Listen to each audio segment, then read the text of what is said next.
Welcome to Open for Adventure's 24-hour marathon stream. We've signed up for Extra Life, and we're raising money for Children's Miracle Network hospitals. If you can donate, please do so. You can help us meet our fundraising goal by following the link in the chat, or by going to extralife.org and searching for Open for Adventure. We're also running an all-day giveaway for a legendary bundle from D&D Beyond. To enter, just follow the Rafflecopter link in the chat. We'll announce the winner during our celebration stream at 11:45 p.m. Central Daylight Time.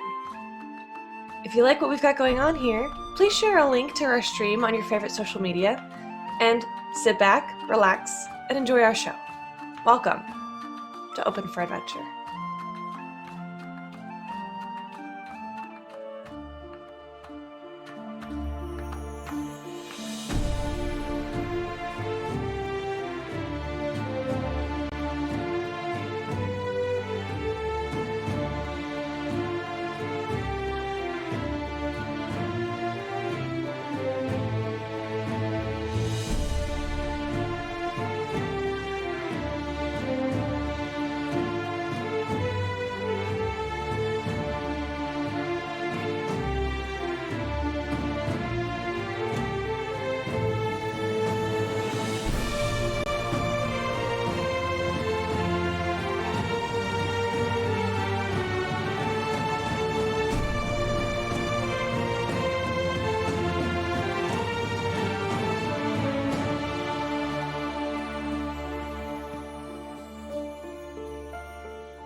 Oh, I think we're.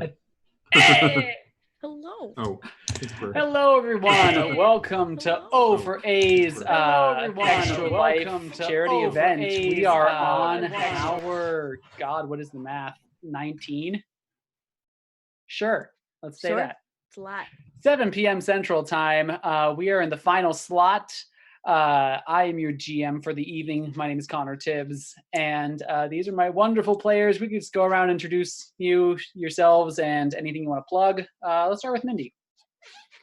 Everyone always starts with me, and I never know what I'm supposed to say. I just told you. I know. I'm Mindy. You can find me on Twitter at MKY1713. You can find me Mondays for Fate's Chosen. I play Leona. That's it. Okay. Yeah. Let's go to Ren. Surprise. I'm Ren. You can find me on Twitter at Thorny Dryad, and I have a Twitch channel of the same name. Sometimes I play video games, but I don't do too much. I will be one of the players in the upcoming Sunday afternoon game here on Open for Adventure. I will be playing a Hefling character named Devereaux. So please keep your eyes open for that. Okay. Let's go to Miss Dax. Hi, I'm Dax, and I'm not on social media except for Discord, so you can find me under the same name. I am the dungeon master, game master now for Roads Uncharted, which Ren is a part of, and that'll be a podcast coming up in 2020. Very nice. Let's then go to Kate. Hi, I'm Kate. You can find me on Twitter and literally everywhere else important at Very Pale Ale. You can find me here on Monday nights on Open for Venture, where I play Kesra for Fate's Chosen. Yeah, that's it. Okay. And last but certainly not least, Mr. Morgan. Hey, everybody. I'm Morgan. I occasionally guest star on Open for Adventure on Mondays as the character Alexander Lightbringer. You can find me on social media on Instagram at Revenant_ceramics. And if you want to see my pitiful amount of tweets, you can find me on Twitter at RevenantRisen. Very nice. So, for those of you who don't know what the heck you've stumbled onto, this is a one-shot. The background is a thing called Veils and Vengeance, which you can find on GM's Guild. A nice little 99-cent little one-shot with a couple of different alternative endings that you can play around with for people who aren't used to RPs and just to have fun with some dice and friends. And that's what we're going to do tonight. So, you all are in a far-off fantasy kingdom, the kind that you might imagine in a fantasy land.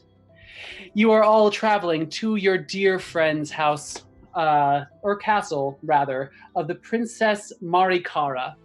She is a purple tiefling, and she is a very nice tiefling. Some tieflings get a bit of a bad rap, with their infernal legacy and, the glowing eyes, making the ground shake whenever they want with temper tantrums. But you know what? She's pretty mellow. She's pretty cool. She's a good girl. And so that is why all 5 of you have been invited to be in her bridal party for her upcoming marriage.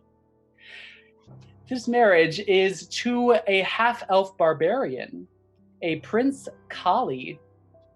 And he has a bit of notoriety among the royal circles as being just some of the best eye candy out there.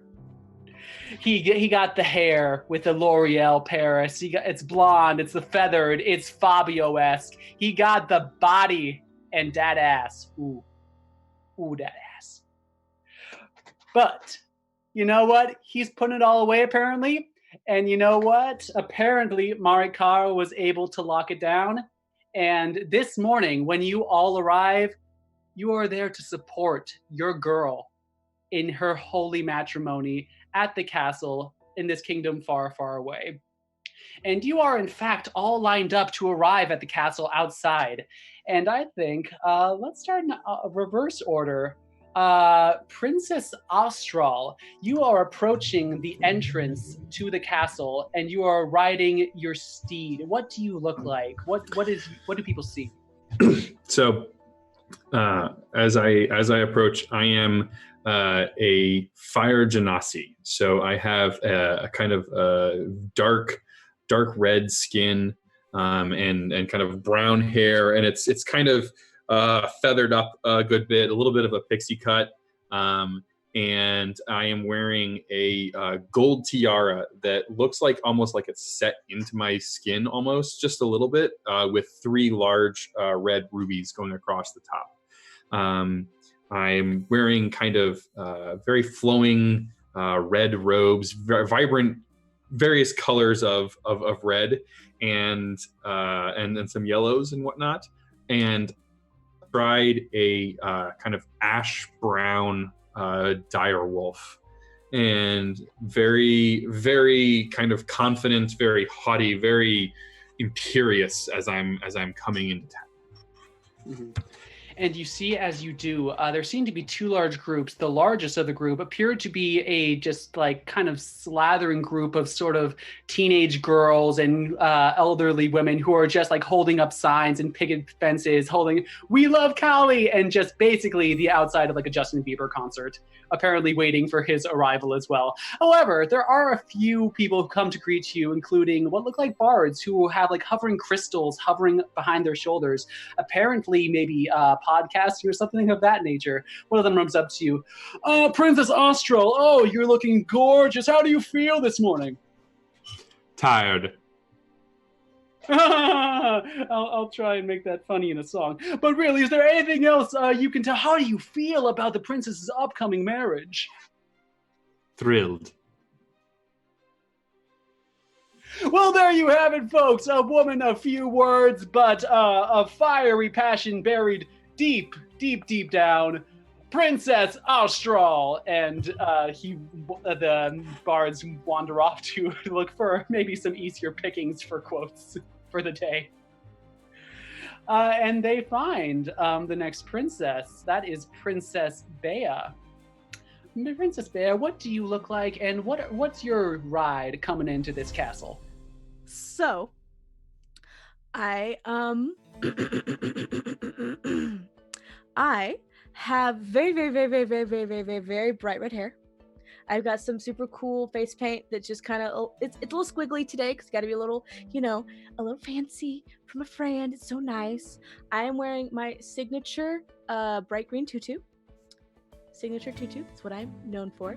Also, Bella is also wearing 3 bright green tutus. Bella, see, Bella is my pet giant boa constrictor.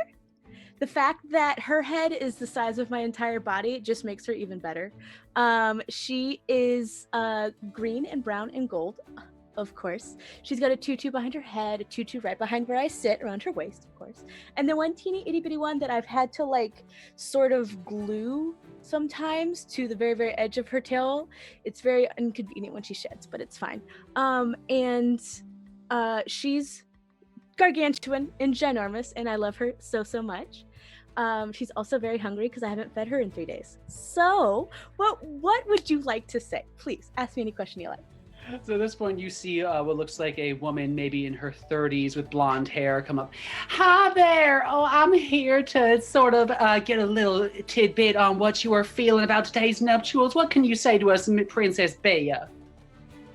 Well, obviously, I am very, very excited for this entire thing. I helped coordinate the wedding dance, the official like first dance. I'm very, very excited about it. They wouldn't wear tutus, but that's okay. I brought extras just in case. And frankly, it's going to be amazing and fabulous and wonderful. And now please excuse me. Thank you. Oh, of course, and that was Princess Bea, the head dance captain of apparently the first dance of this cotillion season. And let's give her a big round of applause. And there's like she hits a button and there's a big round of applause. That just sort of happens, a minor illusion that's programmed. And you make your way inside. After that, I believe we are into Princess Ezrealia. Now, Princess Ezrealia, what do you look like? What do people see as you approach this castle? So I am wearing a red linen shirt and a studded leather corselet. I have really tight leather pants and knee-high leather boots. I actually look more dangerous than someone who's appropriately dressed for a wedding. Other than my nice red woolen cloak makes me look a little bit more dressed up. And as I approach the castle, I am riding a draft horse who I've named Parsnip. He's a dapple grey with a black mane and tail, and I've fripped up his little white ribbons for the occasion. He actually looks a little better than I do, which is par for the course. So Ezrealia, as you approach in riding Parsnip, you notice that actually a few members of the Cali crowd are giving you a once over. They apparently liking your wardrobe a little bit, showing off the figure. But without too much waiting, you see another reporter come up. Oh, excuse me, this appears to be Princess Ezrealia. Oh my goodness, you look fabulous. How are you feeling today, Princess? Little out of my element, if you must know. Well, you look simply smashing. Is there anything, perhaps a clue as to what you brought as a gift for the nuptials? Well, that is an extremely rude question. And with that, I'm going to toss my curly black hair and just ride on. And you do, a few of the reporters like go forward. You see some flashes go off behind you, apparently trying to get a few more photos, but you don't deign them with a response as you continue on towards the entrance. And that brings us to Princess Iris. What do we see? Well, Princess Iris, she descends from the sky on the back of an enormous owl, which has been outfitted with adorable leather straps and a little bit of a saddle for me. And once Hootsie lands, I disembark and tuck the reins, give a little pat, and Hootsie kind of hops forward away from me. But I'm wearing essentially a suit, really, a white linen button-up shirt with a nice leather vest done in kind of a dark brown, and I'm just loaded with belts and straps and nice fashionable pants with high knee boots as well. My hair is kind of braided up with thick brown. It's thick brown hair and braids, and a little bit of color accentuations in there. But my eyes are one green, one yellow, and my face looks kind of sleek and slender because I have a little bit of lycanthrope heritage. I'm a shifter. And, well, that is neither here nor there, but I am here, and I have arrived. Mm-hmm. And similar to all the other princesses, you see a number of photographers and bards come up to you and say, "Oh, Princess Iris, you're looking fabulous today. How are you feeling?" A little overwhelmed. Could you step back a little bit? Oh, excuse me, Your Majesty. But we were wondering, how are you feeling about the upcoming nuptials between your best friend and the barbarian? Seems good to me. All right. Well, that again was Princess Iris, apparently following a theme of princesses with, just strong but silent types. And there she goes. Just duck my head and walk away. Paparazzi. Yeah. And then last but certainly not least, we have, I believe it's Lady Gingersnap. Yes. So I'm riding up on a little pony because I am also little. I'm a little halfling. My hair kind of matches Bea's because, well, I mean, we're cousins. So I am wearing a very simple dress. Some people might be a little surprised I'm going to a wedding, but when you wear fancy things and you're baking, sometimes it like catches on fire. And well, yeah. Anyway, so I am coming along and I am on my pony, Nutmeg. She's a peach. And so I am digging through my bag and I'm mostly distracted. I'm trusting that Nutmeg is going to get me where I'm going, and I probably have flour on my face. Mm-hmm. So as you approach Gingersnap, you notice that you don't seem to be getting as much recognition as the other princesses with their aerial assaults on the castle and riding giant constrictor snakes. You just seem to be this cute little halfling on a pony who seems maybe to be a little bit lost. But eventually you make it through the crowd and you're suddenly startled by some very high-pitched voice going, "I love you, Kelly!" Oh! And you see behind you this very large just train of multiple horses, maybe about 24 steeds, and riding on top of them is a number of half-elven gentlemen clad in what look to be kilts and maybe a couple of sashes across their chest and not much else. Oh. And you see that one of them dismounts from his horse. Very, he's got that, cowboy strut where, he's gotten a little bow-legged. And he just saunters his way, does a little wink to the ladies. About 4 people spontaneously faint. And he just makes his way past you in little Nutmeg as he goes to the entrance to the castle. Hi. Okay, bye. He hears that, and it actually sticks out over just the screams somehow. He turns around, and you see this half-elf is good like 6'3", and just freaking ripped. And you see he goes, "Hey," and turns around and just keeps on walking. Okay, bye. And his entourage continues to follow. However, it doesn't take too much for Gingersnap for you to just ask around, and eventually you, as well as all the other princesses, are led to what appears to be the bedroom of Princess Maricata. It is a flurry of activity. There are a number of ladies in waiting, which all appear to be directed by this woman, rather severe-looking, very narrow face with a tight grayish bun, apparently named Miss Fuss Budget. "All right, ladies, we don't have much time to waste. the sun isn't going to be setting for a while, but we need to get this princess perfumed, washed, and polished. Oh, the ladies are here, thank heavens. Why don't you all just sit over there? We have a few drinks and nibbles for you.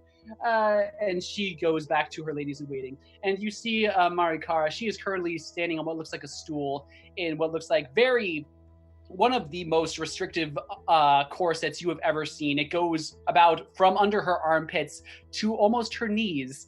And you don't think she can move very well. And she looks maybe slightly blue in the face. Oh, hi, everyone. I'm so glad all of you can make it. How are all of you? That looks dreadfully uncomfortable. Mari, do you want me to undo it just a bit? No, it's taken about 2 hours to get it this far. I don't want to backtrack. All right. Shall I get you some cold water? Maybe a little ice? Maybe with a straw. Yes, I'll do that. All right. And as you all settle down, you see, for most of you, a familiar character, the princess's younger sister. This is Princess Amiana. She is similarly a purple tiefling, maybe about 3 or 4 years younger than our bride-to-be. And she is just wandering around the room, taking little bits of stuff and just sort of coming and going. And you see, she has a bit of a smirk on her face. And why don't all of you roll me an insight check really quick? First roll!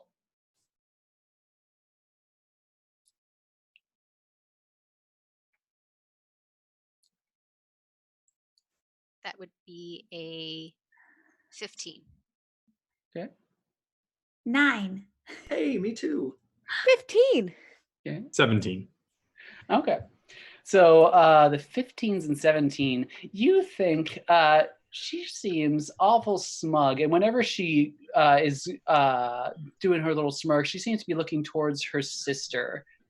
And all of the three of you also remember that she was also around and about when you guys were coming in. She was sort of escorting you to the room.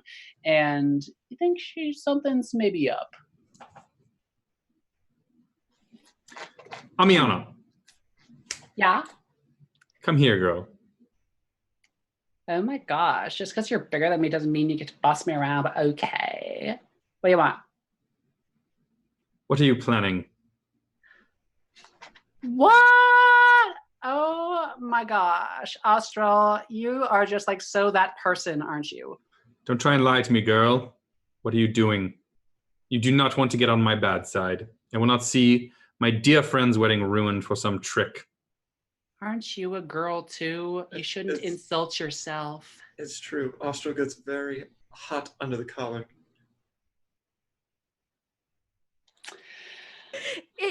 Just look. Last time somebody crossed her, it took 3 weeks for the singe smell to be properly vacated, and frankly, we don't have that much time. I had to make a lot of pumpkin muffins for it to go away. That was delicious, though. I was kind of Those were sick. quite tasty. I do look forward to those. I have some. Do you want one? Yes, please. Now, Amiana, Oh my gosh, I'm totally just doing what I was told, and that's to make sure no one bothers the gifts for the wedding. And I think I've done an amazing job. And I appreciate all of your contributions too, by the way. To the gift for the gifts, or Mm-hmm. Yeah, you guys were quite generous with a few of them. I was gonna say, do I think she's doing something with the gifts? Why doesn't everyone roll me a quick perception check? Oh, Lord. Oh. How can you be watching the gifts if you're in here? The gifts aren't in this room. Oh Yeah, no, they're 20, not. so They're that's a protected. 24. Okay. 15. 15. 13. 5. Ren, what'd you get? 17? Okay. I'm just real distracted by the tool in my friend's dress. Like Mhm. I'm trying to make sure it's the kind of quality that she deserves. Sure. It is about this point that all of you notice that your items, whether it be your tiara, your wand, your barrettes, have all seemed to have gone missing. Is my tutu still there? My iconic green tutu?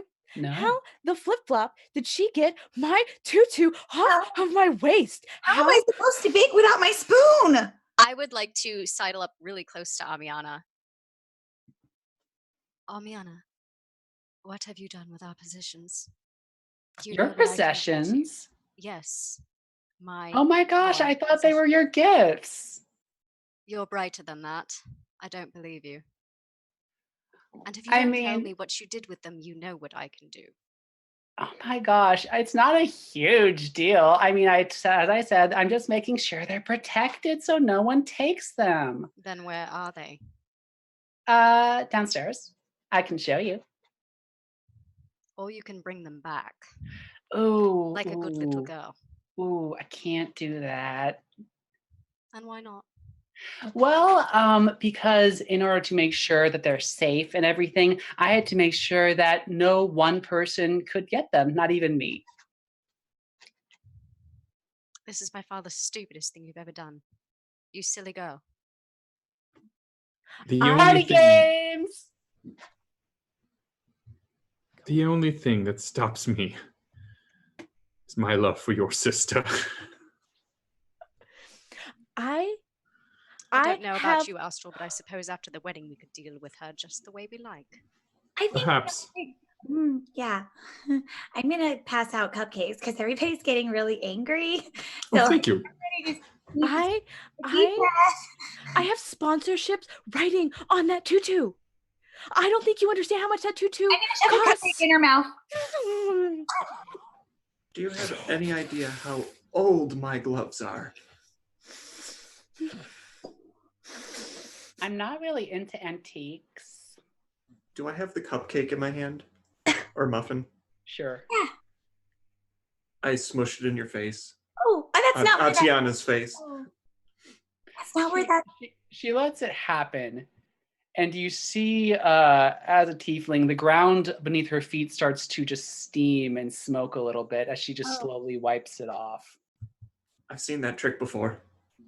I also make these grounds start to steam and smoke around me. It's Okay. scorching. DM. Yes. I would like to still cupcake full of cupcake all over my mouth. I would like to go up to her and I would like to grab her by the lapels, drag her down to my level because I am a halfling, Sure. and say, "Where is my tutu?" Oh my gosh, you guys are making this such a big deal. It was an honest mistake. Just follow me downstairs. And she walks out of the room. I'm Have going to a storm vein. after her. There's a vein popping out of my forehead. Have more I'm- cupcakes. I'm My going purposely- my contoured forehead. Sorry, I'll grab a cupcake on the way out and shove it in my face. Okay. I want to walk up to Marikara and be like, "Dear, we'll be right back. You just stay there. Mhm. Looks like that's about all you can do. Yep. Would you like anything before we leave?" A cupcake? I mean, I was really looking forward to that water, but it's really, I got a little distracted. Yes, the water. Very good. Let me get you that really quickly. Okay. And once you hold it up to her, she just like slurps through that straw and the glass is gone. I've already failed rule number 1 as a bridesmaid. Okay.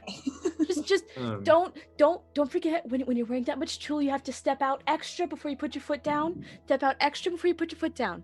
Extra and then foot down. Extra and then foot down. And then I'm gonna leave. Like the kick. Yes. Okay. Okay.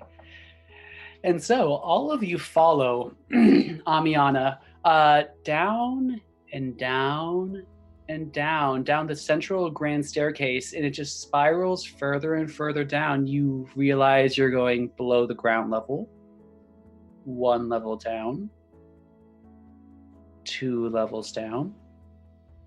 And by about the 3rd level down, there seems to be no more stairs going downwards.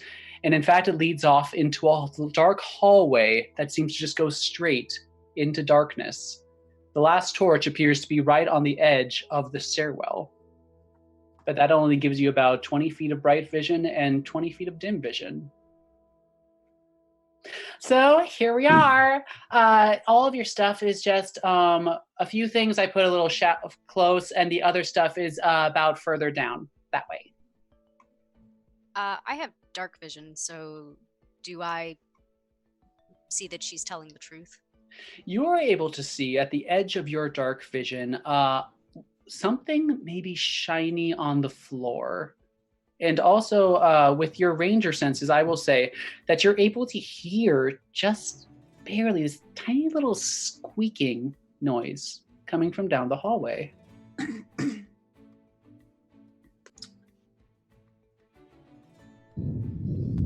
Oh, Miana, I swear, if my locket is not down there, I'm going to have your head. And I'm going to go towards the bright little object, but I'm going to take it cautiously. Okay. I am going to, as she's heading down, I'm going to look at the one torch, like the last torch or whatever you said there was. And I'm going to use my control flames cantrip. And with that, I can double the area of bright light that is cast by a flame. Nice. And that lasts for an hour. So it's definitely a lot brighter down here. Sure. And you will notice that you can remove the torch from the sconce if you so wish. Wonderful. Carry that along. Okay. So we have Israeli and Austral moving forward. Everyone else? This seems an awful long way down to keep gifts. Oh, well, with Princess Callie's kind of like the horde of fans, we decided to just keep things really safe in case they thought, I don't know, maybe like someone gave him something that they wanted. So it's just an extra precaution. You're not very smart. Okay, I'm gonna start walking. Okay. If And our as you stuff go- isn't down here, I lean in. I will personally see to it that I run you through. And then I turn and follow behind. Mm-hmm. They're all very dramatic. I won't kill you. You'll just pay for a replacement, and I promise you can't afford it. So, come on, let's go. Mm-hmm. And so the five of you start journeying down the hallway. With the extra light provided by Austral, you guys are able to see that the shiny object that Israelia was able to see apparently is on the floor, and it's what looks like a rather large traditional bear trap. Maybe once made out of bronze or copper, now rusted almost completely through. And you see dangling on a string right above the bear trap appears to be the cutest little white anime mouse with just giant watery eyes, and that is the source of the squeaking. And on the trigger of the bear trap, Ginger Snap, you see a familiar wooden spoon. That's my spoon. That's mine. Wait. What? Do you see the trap? I mean, yes. I also There's see no my trap. spoon. Hold on. I would like to take out my whip Mm-hmm. and aim it for the bear trap to try and activate it. Wait, actually, before I do that, let me ask, how is this spoon actually laying on the trap? You see that it appears to be propped just above what the trigger would be. However, you, with your ranger knowledge and know-how, you see that the two sort of mouths that would clasp up above, if it were to close, would close on this mouse. And also the spoon. All right. Anyone know how to levitate? Because if we activate that, Oh, that poor little mouse and your spoon I won't make it. can when I get my spoon. Oh, bloody hell. Can I just pick him up?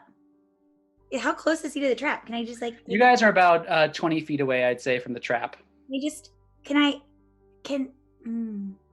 Hold on just a moment, Lady Gingersnap. I've seen traps like this before while I was out traveling across the ocean. Let me take a quick moment Can I make a perception check to see if there might be other triggers or mechanisms in this room? Go ahead and give me a perception check. Absolutely. When I met with Gregor, the Pirate King, and oh, that was bad. It was an 8. Okay. He did something similar, but this looks infinitely less sophisticated. So you look around, and it appears to be just the hallway, and you see the trap, and you definitely agree with what Azraelia said. And you look up, and you see that the mouse and the string it's attached to just appears to be on a little hook from the ceiling. Well, I just go move the mouse, and then we. Then we still have the problem of your spoon.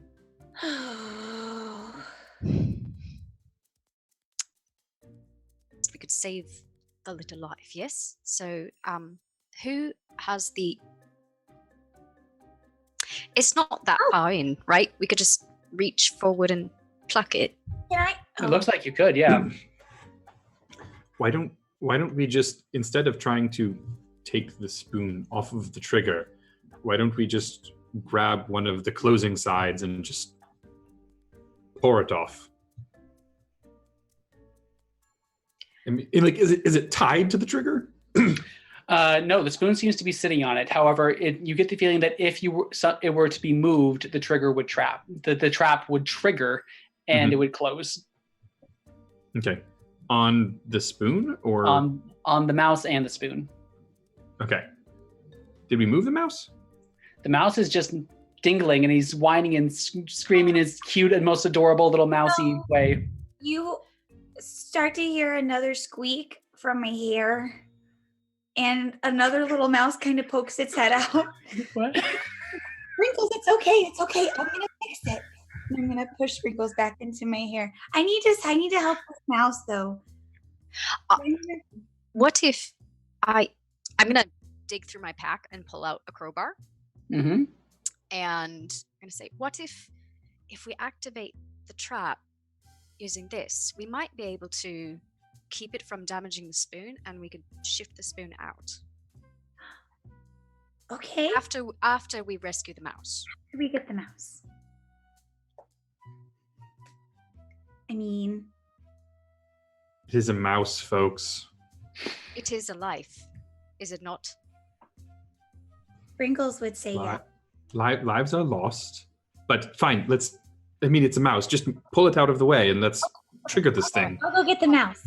Ginger Snap, you get the mouse, and I'll try and get your spoon. And if it breaks, I am so very sorry. I will buy you a new one. I'll just be a little devastated. It's okay. I'll just take the mouse.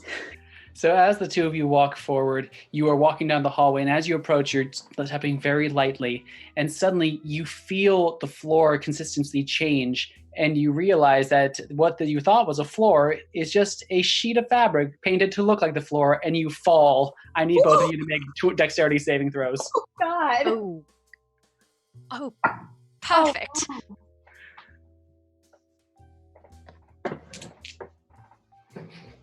So 10? Mm-hmm. That would be a 12. Ooh, those are both gonna fail. You're each gonna take 6 points of falling damage as you fall 20 feet into this pit that is just on the edge. You see the three of you who are still up, maybe a foot from the far edge of this pit to the edge of the bear trap. As I fall, all you hear is, Amiana! Oh, right. That's what Gregor did. The floor was actually not a floor. Please shut up Right. about Gregor. Oh my God. Gingy, are you okay? Yeah. Okay. Is my spoon okay? Is the spoon okay? The trap seems to be exactly the same way it was before. Yes. It's Okay. about a 10-foot by 10-foot square. Is there any way around this pit? Or does it take up the entire hallway? You think that you could possibly kind of edge your way around. The hallway itself is about 10 feet wide, though. Okay. You think if you take your time and are careful and, nothing goes wrong, you could easily get your way around it. I'm going to start edging my way around the pit. Okay. Is there anything in the pit? No? Well, now there's two people in the pit, silly. I mean, yeah, I know. I'm just going to hang out at the edge of the pit while we try and figure out a way to get them out. I'm going to look Well- over. Is the sister still here? Is the sister still like... You don't see her. Oh my god.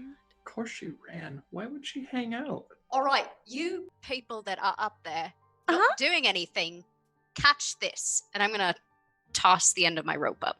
Sure. No check necessary. It's about 20 feet. You toss the length and I'd like to And- grab it.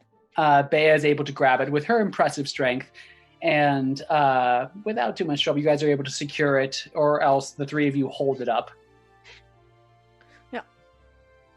And out you go. All right, Ginger Snap, you're up first. Oh, okay. I weigh a little bit more than you, and they're going to need every hand. Oh, okay. All right. I'll start climbing up. Ginger, give me an athletics check with advantage because you have the rope. Uh-huh. Mm-hmm. It's an 11. That's enough. You, with being pulled up at the same time, you're able to get out of this pit. Whew. Okay, I'm ready. I'm gonna go to hold the other end of the rope to help everybody to get Australia up. And Azraelia, one more athletics check with advantage.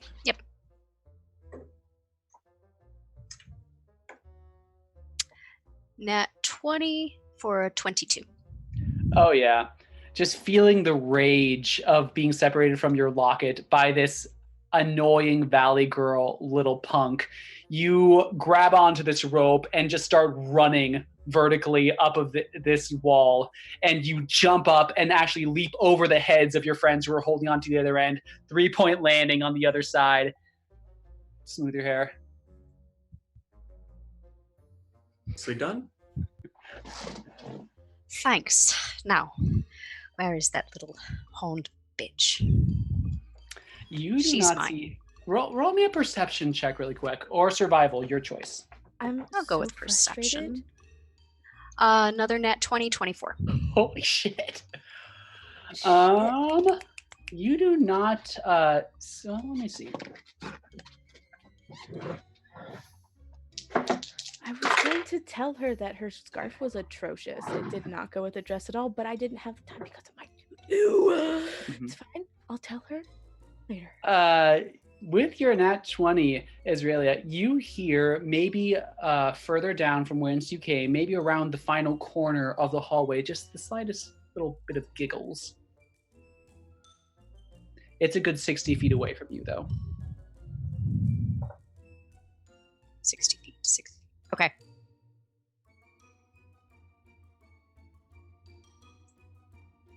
Carry on. We need to save the spoon. Okay. At this point, I believe that Austral has edged your way around. You are tiptoeing. You barely have room because this trap almost takes up the entire hallway. It's a large bear trap. What would you like to do? So I'm the only one that's across by the bear trap, At this moment, except most of the hallway. it does take up most of the hallway. You are having to be on your toes, and you're still kind of edging to make sure you don't touch this trap. Okay. Is it possible to reach the string that's suspending the mouse? You think you could. Maybe you may not with your arm. Maybe if you had something to try and not with your arms, you would need something to extend your grasp just a bit. Okay. Could I use my Thorn Whip cantrip to grab this string, not the mouse, and pull it so that it's, just so that the mouse is out of the way Mhm. of where the graspy things would be? Roll me an attack. All right.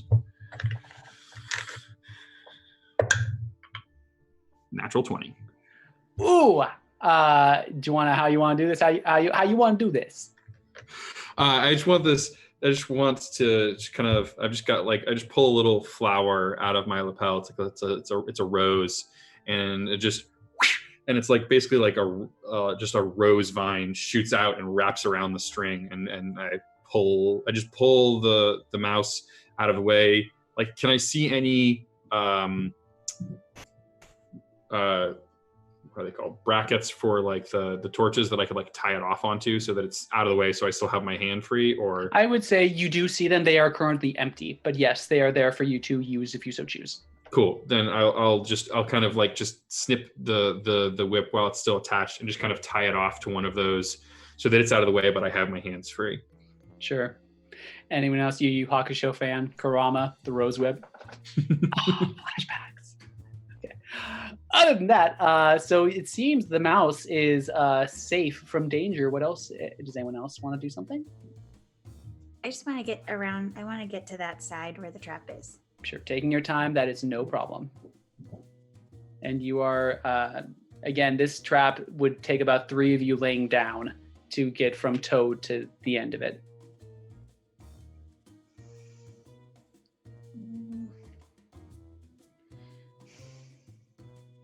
So that horrible little girl has obviously done some horrible things. I can maybe melt this thing, but do we want to do that now? Although, your spoon is made of wood, isn't I it? was going to say it is a wooden. She does prefer natural utensils and Yes. supplies.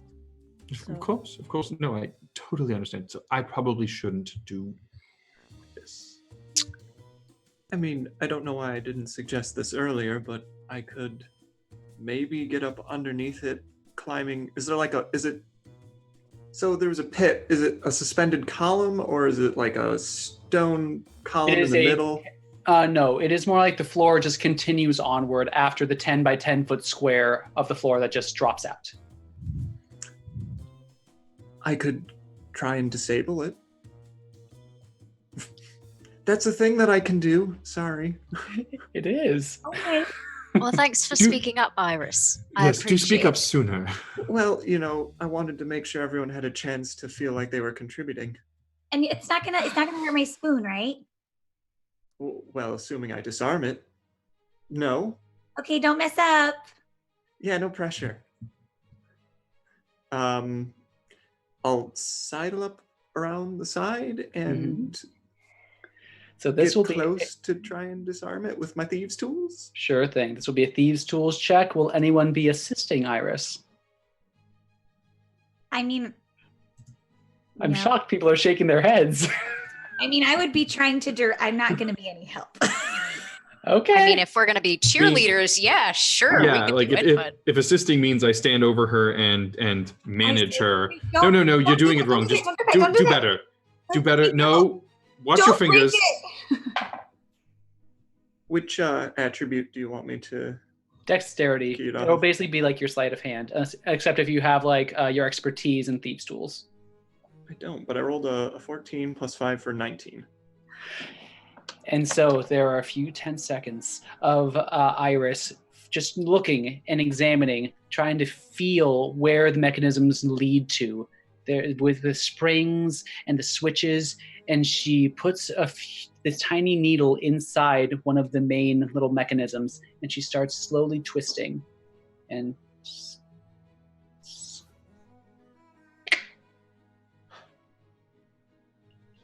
I got it. I hope. I pull it out. you do so, and the lock remains inert. Trap. Well, your spoon, your hands. Go for it. all right, so that's one.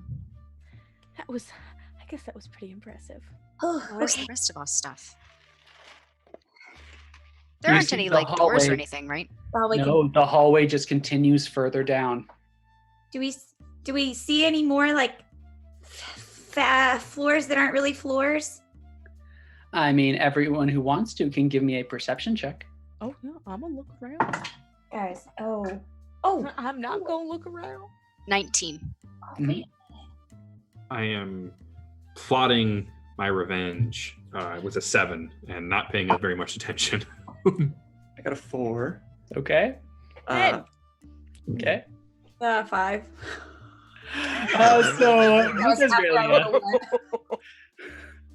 pulling along the team. You all are very much on alert at this point, having seen what kind of shenanigans are in store for you. And you begin to walk very slowly further down this hallway, listening for anything, looking for anything out of the ordinary. However, eventually you continue to walk. You don't see any further sort of traps like pitfalls or anything like that. Nothing strikes you as out of the ordinary. And you continue to walk until with the increased light of the torch, you see the end of the hallway and what appears to be just a wooden door. Can I break it, please? I'm good at like Oh, two wait. things. Could I break it, please? Oh, Bea, please, after you. I'm going to just wave my hand and wait for her. Oh, okay. Great. And I would like to go and I would like to break down the door, please. Okay, I'm going to call this an athletics check. Yay. Okay. This is 16 plus 4, mod 20. Ooh, okay. So despite her twirly nature, you see that Bea hunkers down, scratches her feet against the floor like a bull preparing to charge, and like a halfling cannonball just zooms almost faster than the eye can see, and she just shoulder plows this door, which you don't think was locked, but it comes completely off of its hinges, and you hear Woo! this crashing sound as it sounds like this door goes down some stairs. Good show, dear. Good show. Bea. That's my Thank go. you. Thank you. Nicely Okay. done. What's next? Will we go down the stairs? So you guys see what actually appears to be a large room. There is a staircase that's sort of a circular room, and you see the staircase comes out and then circles around half the room, and then you're on the ground floor. And you see around the edges of the bottom of this room are 6 suits of armor, but the main thing that draws almost all of your attention is a pedestal in the center of the room. And you see, all of you recognize upon it your treasured items. I would like to peer into the room and see if there's anything maybe hanging from the ceiling, waiting to smash into our heads, or some other. Give me a perception check. Is my tutu damaged in any way? Perception, please. 23. God damn, girl. You look up. You see that this room actually is a little bit lit. It has what looks like a rather rusty wrought iron chandelier. However, it's giving, dim light. Those who don't have dark vision are able to see in here. It is a little dim and a little bit creepy. I am going to point at that chandelier, and it is going to be very bright. And so it is. Thank you, Astral. Yeah, suits of armor, are they like standing on platforms, just like at attention, or how are they arranged? They appear to be actually just at attention, holding. They actually aren't holding weapons. They're almost like military attention. And there are 6 of them, and they are just evenly spaced around the room.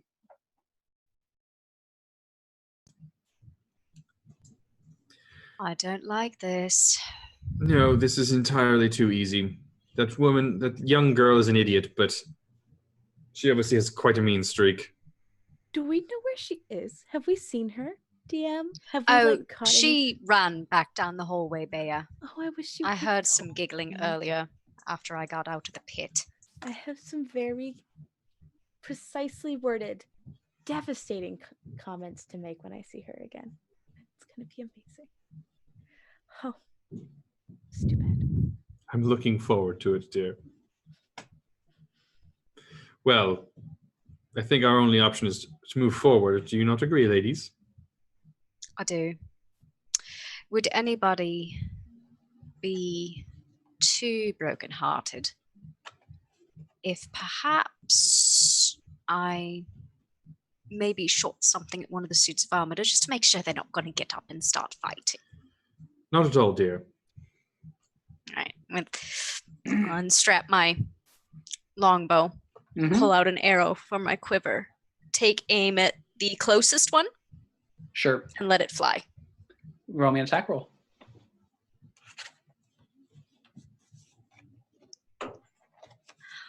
Nat 2025. Holy shit!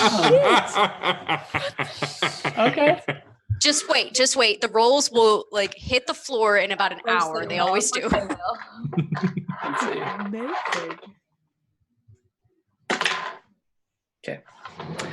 You shoot and your aim is true, and like a sort of like a hot red knife going through butter, it goes right through this thing's head, and you see it actually impale on the wall behind it, and you hear the vibration of your arrow.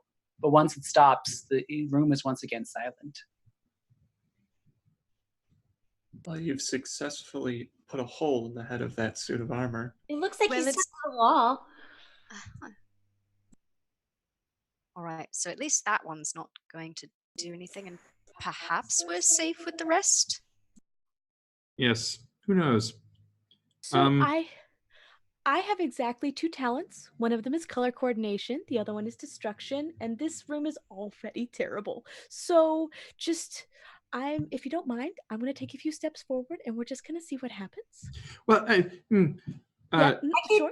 Iris, dear, we asked you to speak up. Would you mind, dear, and just look at the stairs, please? Speak up, and you want me to look at something? Yes, you were talking earlier about your escapades with Gregor. Do you mind? Yeah, no, that's fine. I'll just do a little bit of a tap dance on the stairs if that'll satisfy you, and I'll just kind of shimmy up to the stairs, look at them for any traps, I guess. I don't know, look for any spring mechanisms Sure. or Please roll me an investigation check. invisible string. I don't know. Ooh, a 5. I just start kind of like going down the stairs one at a time. Yeah, you start having a little Fred Astaire moment, just going up and down, doing a little shuts off shoe. But they seem to hold your weight just fine. You don't see anything like as far as wires that could maybe trip people up. They seem to be just normal stairs. Seem walkable to me, and I just kind of walk down the rest of the way. I mean, Wonderful. I could. How far away is the pedestal?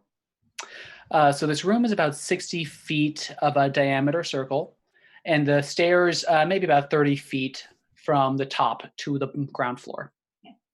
I mean, I can try to get one of them without getting close. Now that I have my spoon. That may be a good idea. I'm sorry, Bear. I don't mean to dampen your fun. I do love your color coordination, and I have seen your work. We've worked together on some of the destruction stuff. But perhaps, well, what's that saying? I can never remember it. Better safe than sorry. Oh, that one will work, yes. Okay.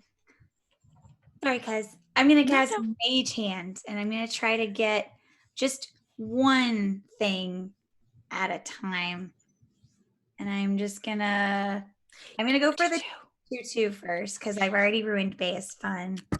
I'm gonna get that 2/2, and I'm gonna try to have the Mage Hand bring it over. Does your mage hand look special in any way? I mean, it looks like a hand that is. Is it the hamburger helper hand? Oh my god.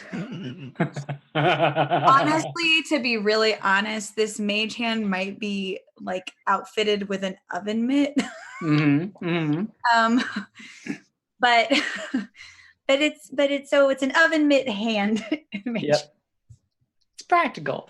So you summon this arcane oven mitt, and it appears in front of you, and you just sort of gently waft it, and it approaches the pedestal. And you notice it, as it approaches, the pedestal starts to glow. And as soon as it gets over the pedestal, there is this shaft of green light that appears around the pedestal, shooting up, and your mage hand suddenly is no more.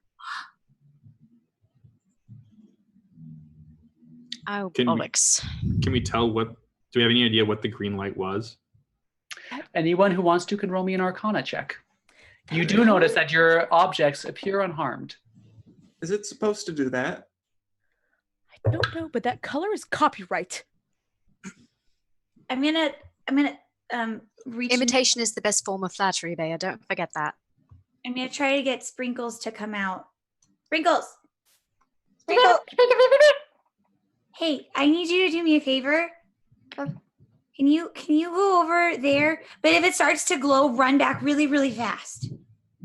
Roll me an animal handling check really quick. I'll give you advantage. Is it actually your familiar? Yeah, it's fine. Oh, then you don't need to roll. Okay. And so this tiny little. You thought it was just a mouse I had in my I mean, it could. It very well could be for It's Ginger. D&D, man. Who knows? So you see this mouse scuttle his way down the stairs. Takes a few minutes, but eventually they get to the ground floor. They start scurrying across. Nothing seems to happen. They climb, and as they approach the column, the pedestal, as soon as they touch it, once more, the green column appears, and Sprinkles is no more.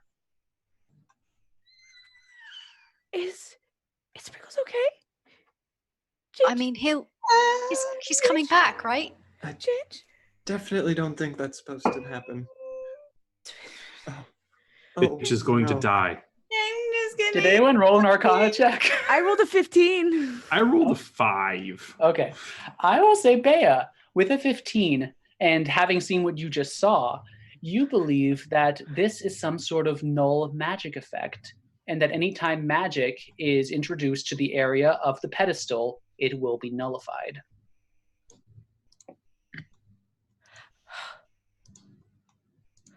Well, okay, it's all right. Sprinkles is just taking a nap. It's fine. Sprinkles has done a lot. I'm going to tear her apart, metaphorically and physically speaking. However, pretty much anything other than, actual factual physical grabbing with the hands, is just gonna get kind of ixnayed. I am putting you in Iris and time out. You two both need to learn to speak up before we try these things. What? Normally it's a completely different shade of green. So I wasn't quite sure the different shades mean different things, and I wasn't like 100% sure, but now I do, and it should be fine. All right, fine, you're forgiven. You know what? I think we can't use magic, so let's try my plan from earlier. There's no trap to set this time, I hope. I'm gonna take out my whip and try to knock something off the pedestal. So your whip has a 10-foot range. You are, as far as I know, about 30 feet up into the room. Will you like to get closer? Yes. Okay. So you get within range. Go ahead and roll me an attack roll. And what are you aiming for? Are you aiming for a particular object? So there's a locket, there's a tutu, there's a tiara, and gloves. Please don't hit the tutu. It's very delicate. All right, who would like to volunteer their stuff for the test? Why don't you volunteer your own thing? Do not worry, dear. My tiara is quite sturdy. Please. Out of game. I'm not George Hamilton. I'm not going to be able to hit the locket. All right. So that would be a 20. God damn. All right. And with that, you concentrate and you do a wind up and you crack the whip, and suddenly the tiara is in your hand. And it is at that moment you hear the sound of metal on metal as two of these heads turn towards you immediately. And I need everyone to roll initiative. All right.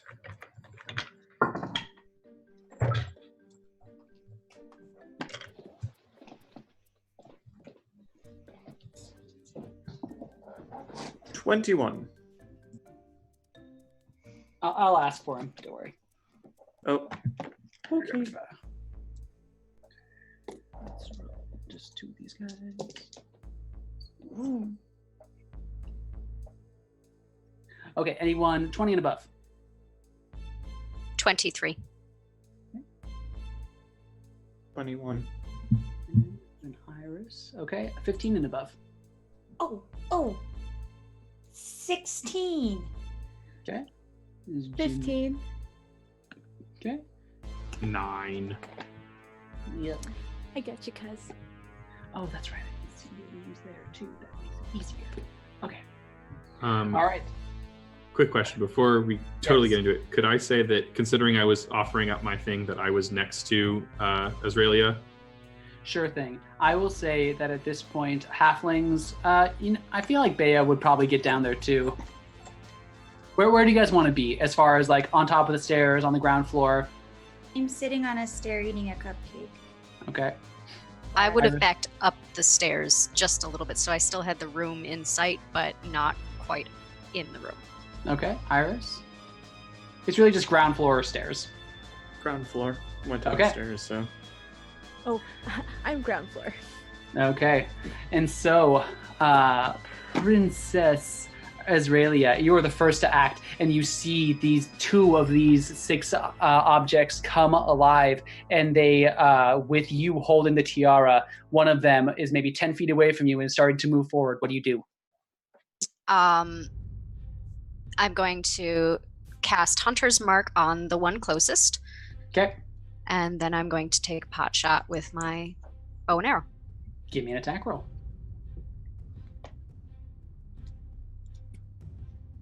That would be a 20. Hits.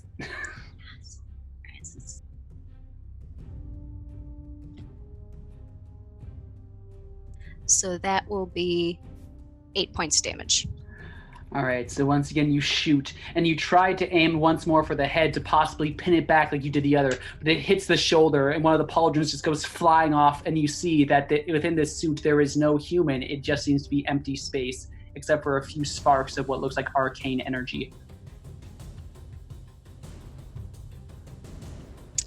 Forgot my Hunter's Mark, but I don't think it really matters, does it? You can roll. You can roll. Give me a I D6. did. It would be 14 total. Sure thing. Okay. Anything else you would like to do? Bonus action. No, I think I'm just gonna be ready for my next turn. Okay, that brings us to Iris. Excellent. It's time to spring into action. I bound from the foot of the stairs, Mhm. and I rush past. Well, first, mechanically, I'd like to use a bonus action to dash, please, Granted. and use my super speed of 70 feet to get to the central pedestal, as it were, and I want to whip out my own short bow, Mm-hmm. knock an arrow, and shoot it at one of the moving bodies of Suits of armor.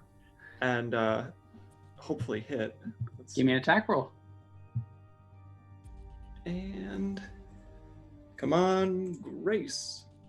Oh, I just rolled in roll 20 because I'm smart like that. Does a 12 hit? A 12 does not hit.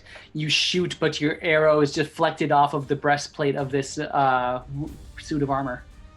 And I call to the armor and the rest of everyone. Well, I call to everyone. If there's arcane energy in there, and the pedestal does a thing, hey, iron suit, over here! And I don't know, make a face at it. Roll me a the intimidation. Give me performance. Give me performance. How's a 22 look? Good lord. And was this the damaged one? Okay. We'll say you're over there. Okay. That is your turn, I believe. That brings us actually to the suit of armor's turn, though you just insulted and has a pauldron missing. It is going to turn towards you.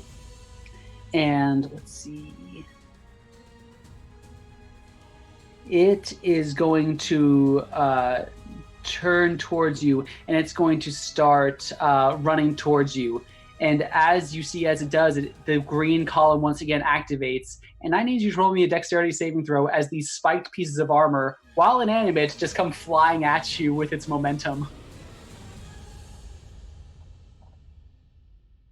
I hope a 15 is good. A 15 is good. You are going to take only 2 points of damage. Ooh. However, as you cover your face and you see these objects go across, you see that they enter and then they leave the column. And there is a shuddering as they come back together and reform as the suit of armor. And that is that one's turn. Now it's time for the second one's turn. Seeing that the ranger is being super good at rolling and just getting things done, it's going to go for her. And it's going to make 2 attack rolls. They're going to both be 14. Doesn't hit. All right. So you see, with no weapons, 2 clawed gauntlets are going to come at you. But one swipes over your head and you duck, and the other just does an uppercut and you just sidestep. And this one is in melee range with you, but it does not hit. That brings us to Jinja. So I'm mid cupcake. So I'm gonna, while I'm still chewing the bite I just took, I'm gonna throw the rest of it at the one that's attacking Israelia. Roll a d20. It's an 11. There is a satisfying as it lands on the back of this thing's breastplate.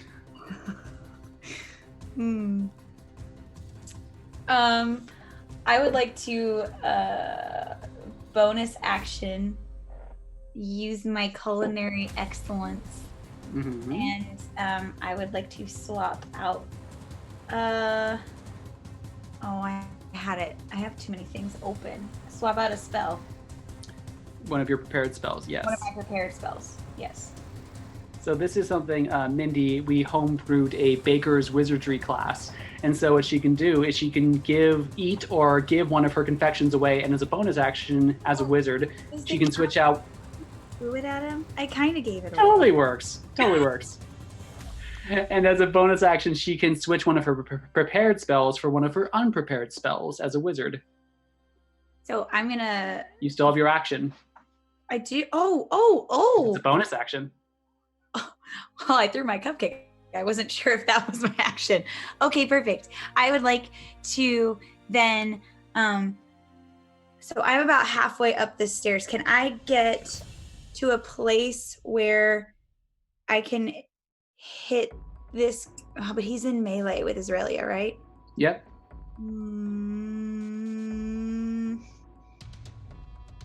I'm gonna use my action to kind of swing back around this circle. Mm-hmm.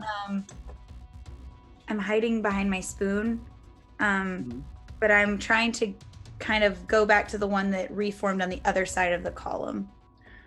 If you use your action, I will say you can get to it this turn. Okay. Dash. Okay. I don't want to be right beside it. That's Sure. that's Maybe way 10 too feet close. away. 10 feet, 15. 15, 20, yeah. Mm-hmm. Sure thing. You were able to do that. Okay. And that is Ginger. And next we have Miss Ami. Who that? Who's? Oh, that's right. At this point, you guys hear a familiar giggling at the top of the staircase. And for those of you who are on the stairs, I think at this point it is just Bea. Oh, and Azrilia. I need both of you to make me dexterity saving throws as the stairs suddenly turn into a slide. Does my danger sense count for anything? Roll me a quick perception check against her stealth.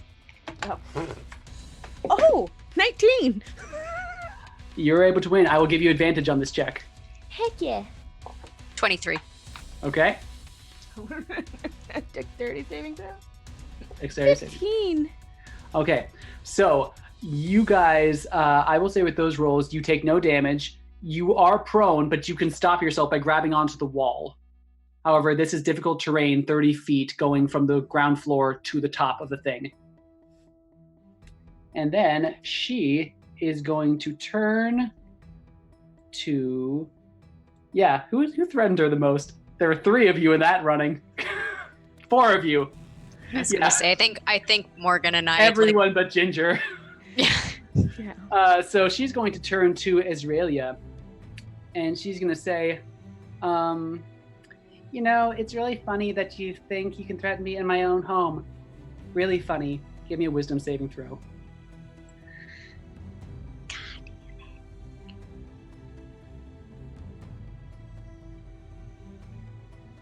20.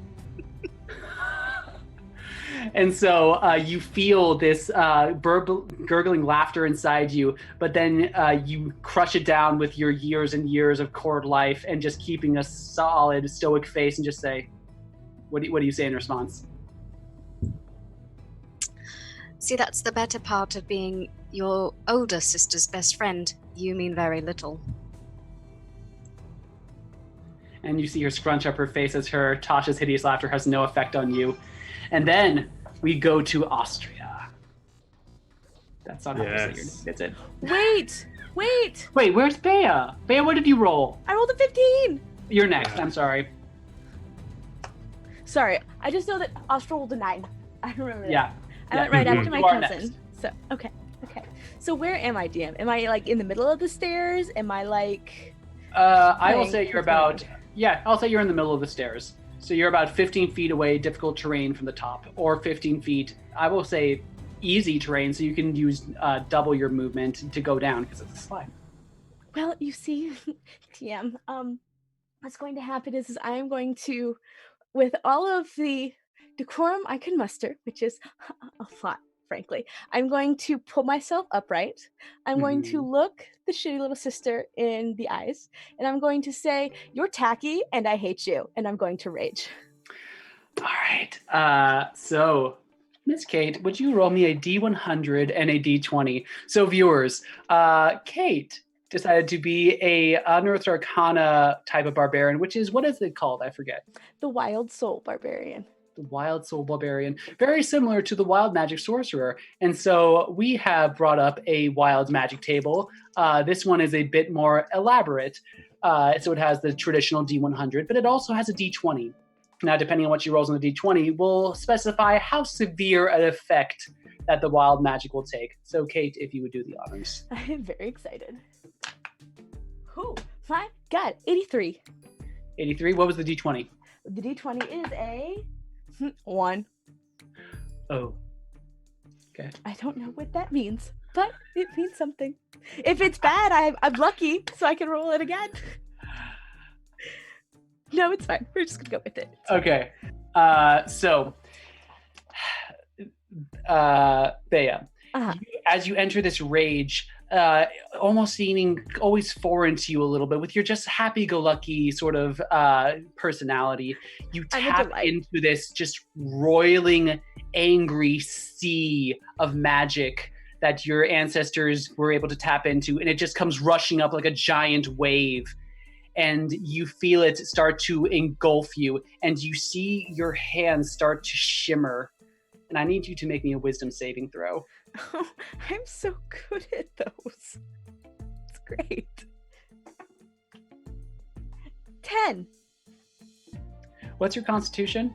My constitution is a 15. Okay.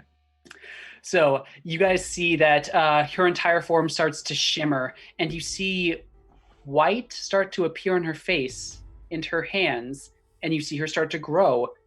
And within a span of a few seconds, where before was Bea is now a giant white rabbit. Oh, I'm gonna fuck her up so bad. Let's go. You are basically polymorphed into a giant white rabbit. Fun. Their teeth are terrifying. Let's go. Yeah, I will say you have a speed of 40. Yeah. And you have a bite attack once per turn. Delicious. DM, I would like to, in my wild and blind rage, leap up the little slide thing, forcibly tackle her, and we'll see what happens when I get there. Give me an athletics check. Use your normal rage-induced self to do it, because you're a giant bunny. Okay. That's a natural 18 plus 4 plus Yeah. well, I don't think I get 2 for athletics. I'm not quite sure with all of my rage stuff. I have advantage, so let's see if I get a 20. I don't, but it's okay because I have a 22. So with a 22, this giant white rabbit with just rage and sparkly magical eyes jumps like 40 feet into the air and lands near the princess. She's going to do a quick dexterity saving throw to try and get the F out of the way. Good luck. He rolls a natural 3. You have Fuck you. pinned. Beautiful. I'm not gonna do anything quite yet because I'm assuming I'd only speak rabbit right now, but I would like to be as terrifying as possible. Yeah, roll me a quick charisma check. Okay. Oh, well, maybe. I am also very fluffy. So, that's 9. Mm-hmm. You were the one with the dichromy eyes, right? No. Oh, shoot, that was someone else. Okay. In that case, you have the sort of albino pink eyes. And so, again, very similar to like those beautiful anime eyes. They're just super big. You try and like... And, you know, you're a big rabbit. And she's like... You don't quite come across as you had intended. That's But all right. she I'll already headbutt her is next prone. time. It'll be fine. She is prone. Okay. That is the end of your turn. And now it is time for our last princess, Princess Austral. Yes. So You have 2 suits of armor and 1 prone princess up the stairs. okay. I think the armor is probably my more pressing concern. I very much would like to just burn that little weasel up, but I will. I will just start off with some basics. I think I'm going to move towards where that anti-magic zone is. I'm not going to step in it before I fire, but before I step in it, I'm going to fire off a firebolt at one of the suits of armor. Sure, give me an attack roll. Are you doing for the damaged one or the non-damaged one? We'll go for the damaged one. Sure. All right, that is a 19 to hit. That will hit. Roll me damage. Awesome.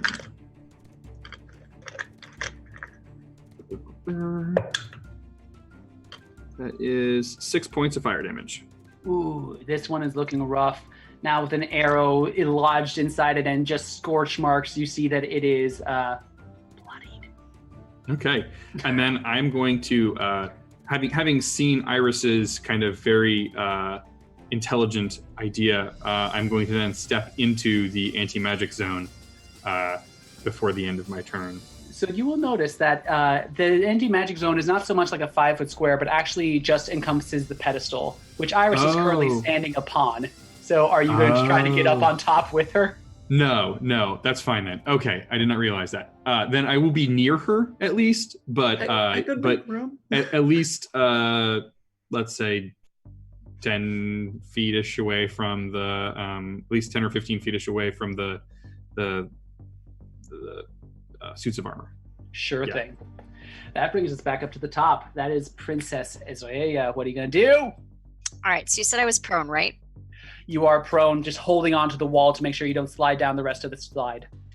All right, and that suit of armor that was in melee range with me beforehand is still relatively close, right? Actually, it would have run away because the Iris did something. If you want, I will let you do a opportunity attack. If you want, it'd be disadvantage. Well, actually, no, because you've. Oh no, that was the second one. I'm sorry. It's tough without a map, guys. You have one in melee. Okay. Then without letting go of the wall, I'm going to use. I think I could use an incidental to swap weapons, right? If I remember correctly. I'll allow it. All right. Drop my bow, grab out my short sword, and take a swipe forward at the suit of armor. Okay. And this one is not Hunter's Marked by you. It's the other one. Right. Okay.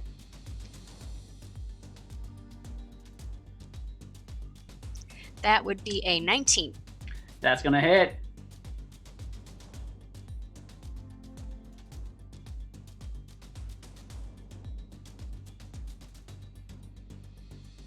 11 points of damage. Damn, for a short sword? I took the dueling fighting style. That'll do it. All right, and so with that, you chop off almost completely one of the legs of this suit of armor, and now it's only halfway attached. That was a serious hit. Anything else? Let's see. Hunter's Mark is concentration, so I don't want to do anything with that. You know what? Just for the hell of it, I'd like to use a... Oh, nope, never mind. I will take that back. I will reserve that for my next turn. So no, I'm just going to dangle for now. Okay. Now we move to standing on top of the pedestal, Iris. All right. So this other suit had run through, shattered into a million pieces, and then reassembled. Mm-hmm. I will get a quick push off of the edge of the pedestal with my foot and spring through the air, draw my rapier, and thrust at it. Give me an attack. As I swoop in with my rakish audacity, I have an additional way to use my sneak attack. I don't need advantage on the attack roll to get sneak attack against a creature, but I get this bonus if there are no other enemies within 5 feet of the target, because And I'm that basically is- singling them out. Yep, that qualifies. So I will make an attack and hope I hit as I strike with, and I rolled on roll 20 again because I'm great at that. I Oh, get so excited. doesn't like you very Oh, much. Old no. habits die hard. I rolled an 11. No, that's not going to hit. Once more, there is a dull clanging sound as your rapier, it actually brings up 2 of its arms and it just catches your sword. And you're able to pull it free, but your attack is wasted. Get the point? Oh, it doesn't work as well if you don't get hit. Do you do anything else? No. Okay. Next is going to be the damage suit of armor. It was just by Iris. However, you have not been doing too much damage, so it's going to try and move away from you. You do get an attack of opportunity as it moves towards Ginger. Sounds good. 8. No, okay. One more swing. That would be a 14. Not enough. Yeah. Yeah, you swing and it just bounces off this thing's shoulder and it comes up to Ginger Snap and it's going to make 2 gauntleted claw attacks at you. Let's see, where are my dice? There you are. That's going to be a 17 and a 12. The 17 hits. All right. You will take 3 points of damage as this claw comes at you and just gets you at your shoulder. Mm, And then it is the second one's turn, and it is still on Azraelia. It's going to make 2 more claw attacks against you. That's going to be a 19 and a 7. 19 hits. Okay. And similarly, 1 claw comes at you, and it just gets your side, and you take 8 points of damage.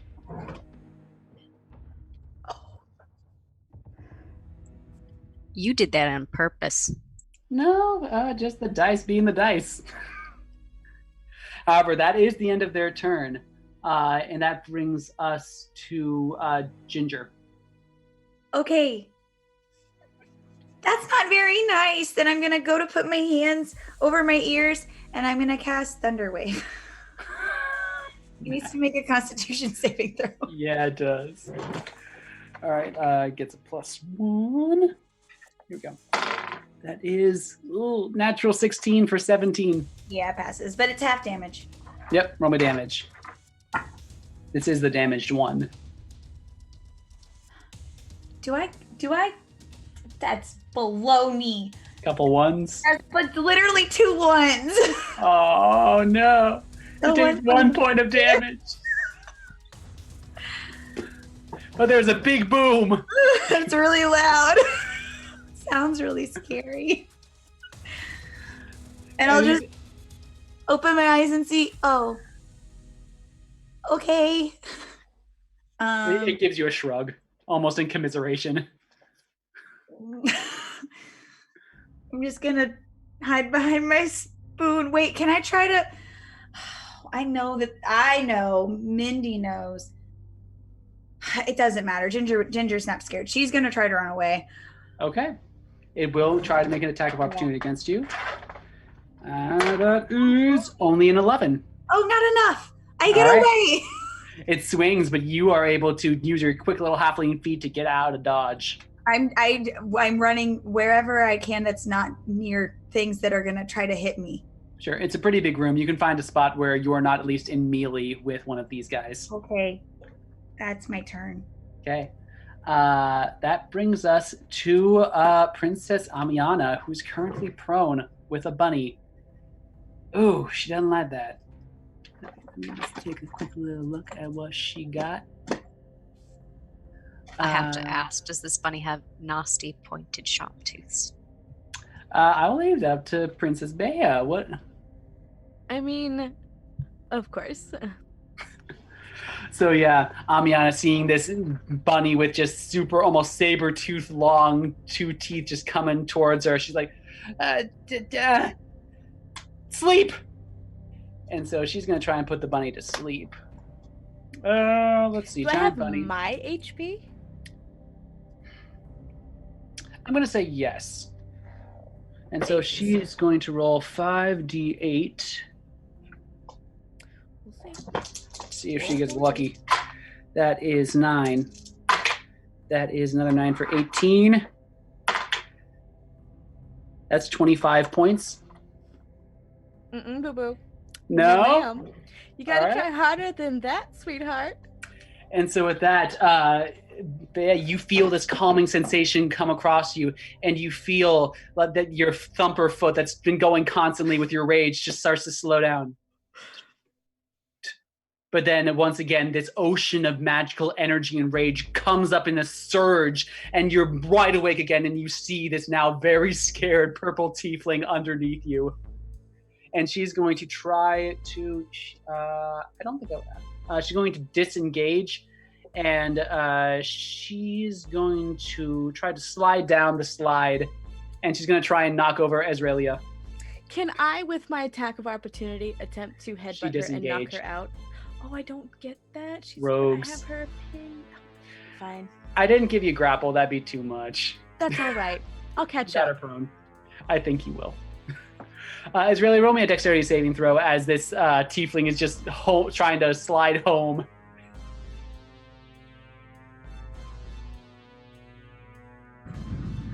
$18. Yeah, you're able to dodge out of the way, and the princess jumps up, but she's looking just panicked, and she's like back to back with one of the suits of armor, and that is her turn. Which brings us to Bea. Well, DM, I bet you can guess where I'm going next, and the answer is right after that bitch's ass. So, Mhm. I would like to attempt to use as much ground as possible to just, slide. I feel like I can really make that work very well with my giant, huge paws now, aerodynamic ears, Mhm. straight back course. And then I would like to attempt to completely fucking bulldoze her, if you don't mind. Okay, so it's going to be more like a shove or a tackle. Do you want to use your bite? Oh, I will tell you, bite does the most damage. yes. And really, her dress needs to be in shreds anyway, so yes. Roll me an attack roll with just your great axe. Okay. Oh, well, that's a natural 19 plus, what is that a 4? 23. All right, I'm going to say roll me your normal battle axe damage and just add 5 to it, to what it Okay. normally would be. D12. Oh, that's unfortunate. That's a 10 plus 5. The answer is 15. Plus your strength and your rage. Oh, that's right. That's a 2. So it's a 17. Plus Mhm. my strength, that's another 2. So that's a 19. And, Bunny Scream of Rage, please. I'm not actually going to do it because that's very high pitch, but it's happening. So you guys all see this mass of white fur just slide down this staircase with a mouth just open, and just this tongue kind of cartoonish going, "Ah!" and it just goes thump onto this girl's thigh. She's able to dodge a little bit just out of the reaction for her uncanny dodge to take a half the damage, but it's a good hit. I'm just gonna start chewing on the piece of dress that's stuck in my mouth because that's all it's good for. And you do. Austral, it's your turn. All right. This is just about enough of this foolishness, Mr. Cheapers! And I am going to summon my Spirit of the Wildfire. Uh-huh. So is there a place that is where it will hit at least one of the suits of armor or the suit of armor and Amiana without hitting my allies? It's a 10-foot radius circle. I will say that there is a spot where you can get one suit of armor and Amiana. Okay, then that is where I will summon Mr. Cheapers. And you see this small spark of fire grow on the ground, and then it just blooms into this beautiful floating red squirrel. And as he blooms out of the ground, there is a fire nova that goes off. And I need the the suit of armor and Amiana to make a dex saving throw. Sure. And the save is 12. All right, suit of armor plus natural 5. However, for Amiana, it's going to be a 6 for a 24 for her. Okay, so she succeeds. He fails, though, and he takes 2d10 fire damage. Ooh. And that's pretty decent. That's 12 points of damage. Mm-hmm. 12 points of fire damage. How do you want to do this? Sweet. So I guess like Amiana sees Mr. Cheapers kind of start to bloom, and she ducks. The armor doesn't, and just this nova of fire just melts it in half, and there's kind of the top half just Mm-hmm. And then I'm going to, as my bonus action, because that was my action to summon him, Sure. I'm going to point at the other suit of armor and say, "Sicken!" And my wildfire spirit acts on right immediately after my turn. Yep. So it's going to use its flame seed attack, which is 30 feet, and that is a 22 to hit. Yep. You know, things have an AC of 18. You guys haven't freaking... Oh, except for Iris. I don't think anyone. They're supposed to be hard to hit. And that is 4 points of fire damage. Okay. And- Still looking pretty good. And that is my turn. All right. With that, we go back to the top. Azraelia, you see the tiefling princess get a little bit scorched, but you see she doesn't seem to mind the fire too much. However, she does. I'm going to give you a grapple with the bunny bite. And so you see she is grappled and struggling to get away. You also see one more suit of armor, which is in melee combat with you. What would you like to do? Well, right now the suit of armor is a much bigger threat. So since I'm still dangling from the wall, I'm going to take another swipe out at the suit of armor with my sword. Go for it.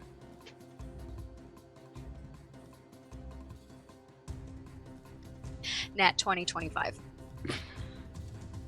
Roll your damage. I'm not kidding, guys. 20 minutes and it's going to be nothing but nat ones. I'm telling you this right now. You say that.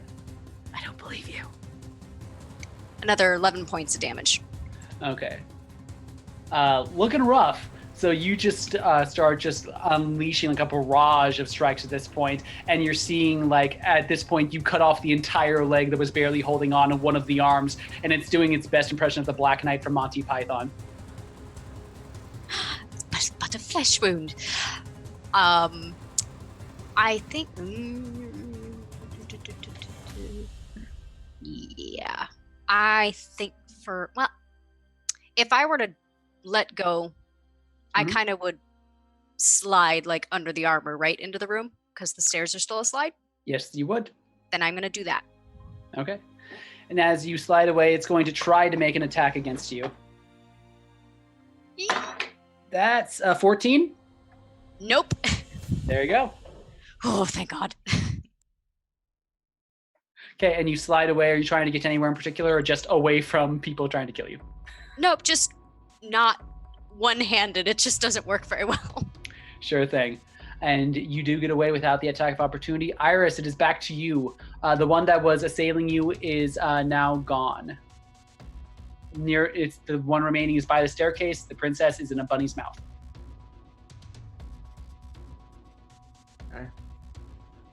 How far away is that?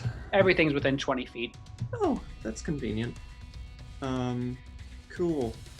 Then I will turn, look, and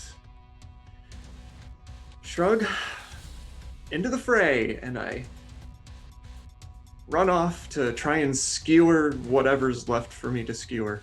The other suit of armor, maybe? Sure, give me an attack roll. Please, for the love of... It's a 12. No.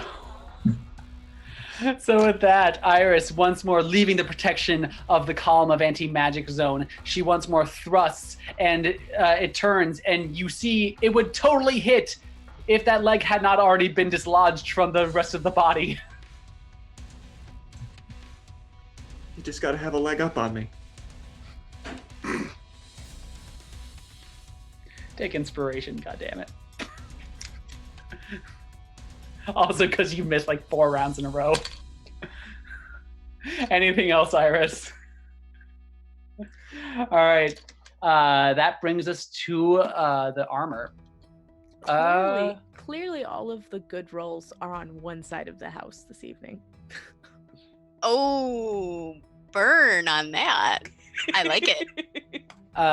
So at this point, the princess is going to be screaming, and the suit of armor is going to dutifully come to try and get the bunny off of the princess. Because this is where we are. And it's going to try and make an athletics check. Okay, here we go. It is a opposed athletics. You have advantage. Just go ahead and use your halfling athletics, whatever it is. Kate. Okay. You must beat a 15. Me? You. Okay. So I rolled a 14. What am I adding to it again? I think you have a 4 modifier. Yes. So yeah, with an 18, you see this suit of armor, one-armed left, just grabs like at sort of scruff at the back, and it's pulling, but you are hunkering down, and you're just gnawing on this dress. At this point, the sash, the belt is not salvageable, and you're working on the bodice. I don't have time for you. And that is that one's turn. Now it is Ginger's turn. Okay.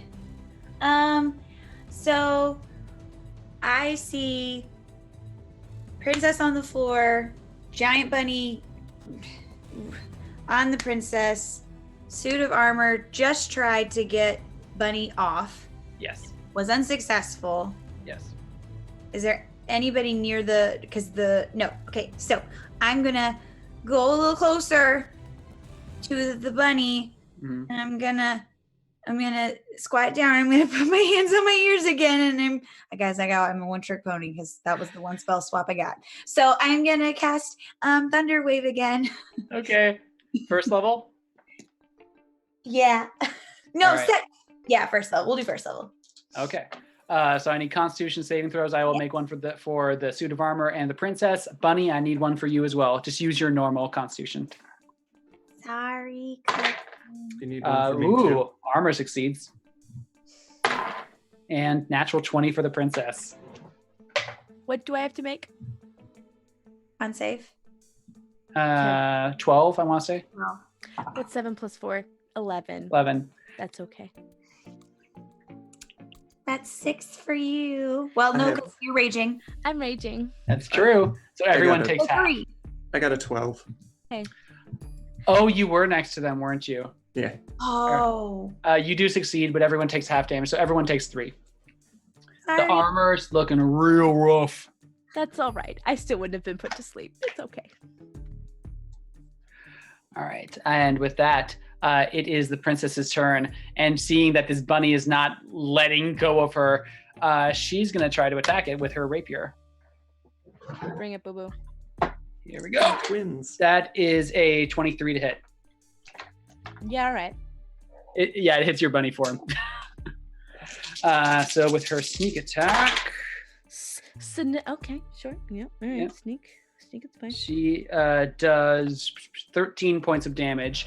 So just imagine, I'm going to say you have 20 points as a bunny. So you're down to 7. I'll keep track of it for you. Okay. Bunnies. I'll go back up to my 32.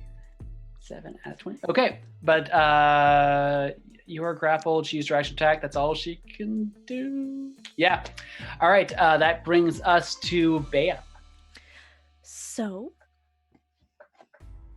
you can probably guess what I'm going to do as a rabbit, which is I would like to bite the shit out of her, please.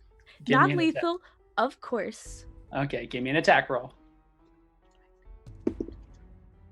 Oh, that's a natural 1. However, I am very lucky, so I get to Mhm. reroll those. Mm-hmm. That's a natural 2. It's fine. You do still have her grappled, but yeah, you're just focusing on that dress. It's just such an affront to your style. You just gotta prioritize. Yeah, it's like there are others, they'll be fine. This is all I can focus on, and why the heck would you pair that green with that pink? What are you thinking? That brings us to Princess Austral. All right. Like definitely like a little bit of like rage, not barbarian level rage, but a fair bit of rage going on Austral's face. The haughty demeanor is kind of falling away. She's like, just burn! And so she's gonna fire another firebolt at the thing, and also command Mr. Cheapers to fire his attack. Are these both a suit of armor then? Yes, the suit of Sure. armor. Yeah. So Austral's attack is I don't think that's going to hit. That is a 12. No, you see it makes a little bit of contact and it just starts to warm up, but then it just cools off almost by magic, preventing any damage. All right, and then Mr. Cheapers is going to make his attack, and that's even worse. So, nothing. Okay. Lots of impudent rage, fuming off of Austral. Just flames on the side of your face. Just flames on the side of my face. Azraelia, it's your turn. All right. It's an action to stand. Right. It's half your movement in Half 5. my movement. All right. So I'm going to stand up and use the rest of my movement to get closer to that suit of armor. Mhm. And I'm going to try and destroy this thing. I'm sick of it. Okay. It's being a pain in the butt. It has very little left.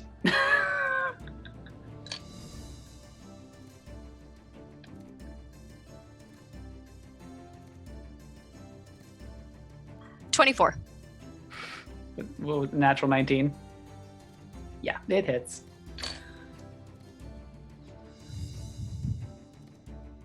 Seven. How do you want to do it?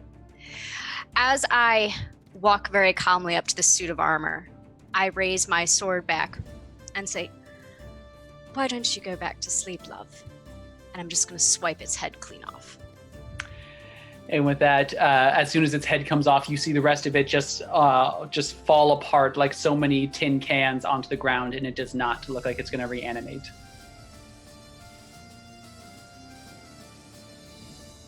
Anything else?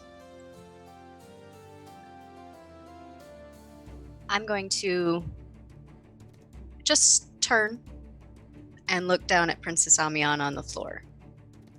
Well, what do you have to say for yourself, little girl? You see that she's like getting close to you see tears coming down her face, ruining her makeup, and you see she's just trying not to just openly sob at this point. Iris, it is your turn, however. Well, I'm certainly not going to skewer someone prone on the ground, so I'm going to just turn around and grab my stuff off the pedestal and put on my gauntlets. And once satisfied that they're in one piece and not harmed, I just grab my stuff and put it back on my belt, and I lean up against the pedestal and wait for everyone else to finish whatever the heck they're gonna do. And you do so. That brings us to Ginger. Getting her weave into new place. Yeah, you know. I would like to. So the princess, she's crying. Yeah.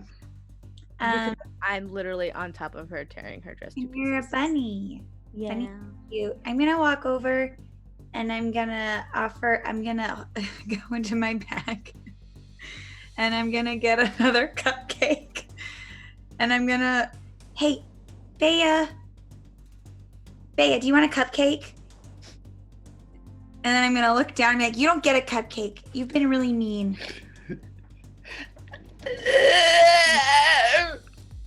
Oh wait, no. I'm gonna go. Can I reach in? Is she making those sounds? I'm gonna reach into my bag. Do I have any like stale cookies? I mean, I probably don't because I'm an amazing baker. But I'm gonna get the stalest cookie I have. I'm gonna shove it in her mouth so she's quiet.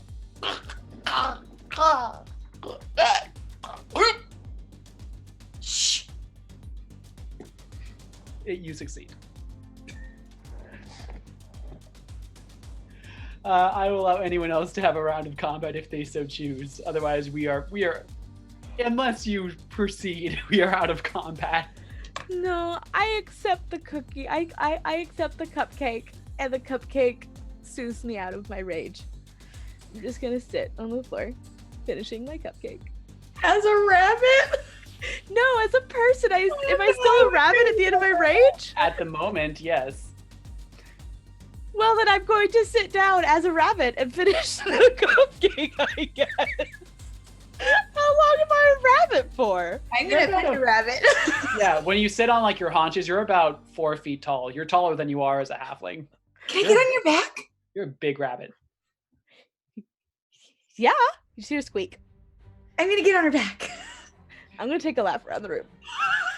You do. You do a victory hop around the room.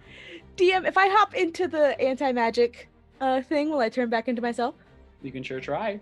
Okay, I'm not, well, no, actually, yes, I'm going to, without letting Ginge off of my back, I'm going to take a quick loop, and I'm going to attempt to leap through the thing. Okay, you do. And as you do, with a familiar column of green light, you revert back to yourself.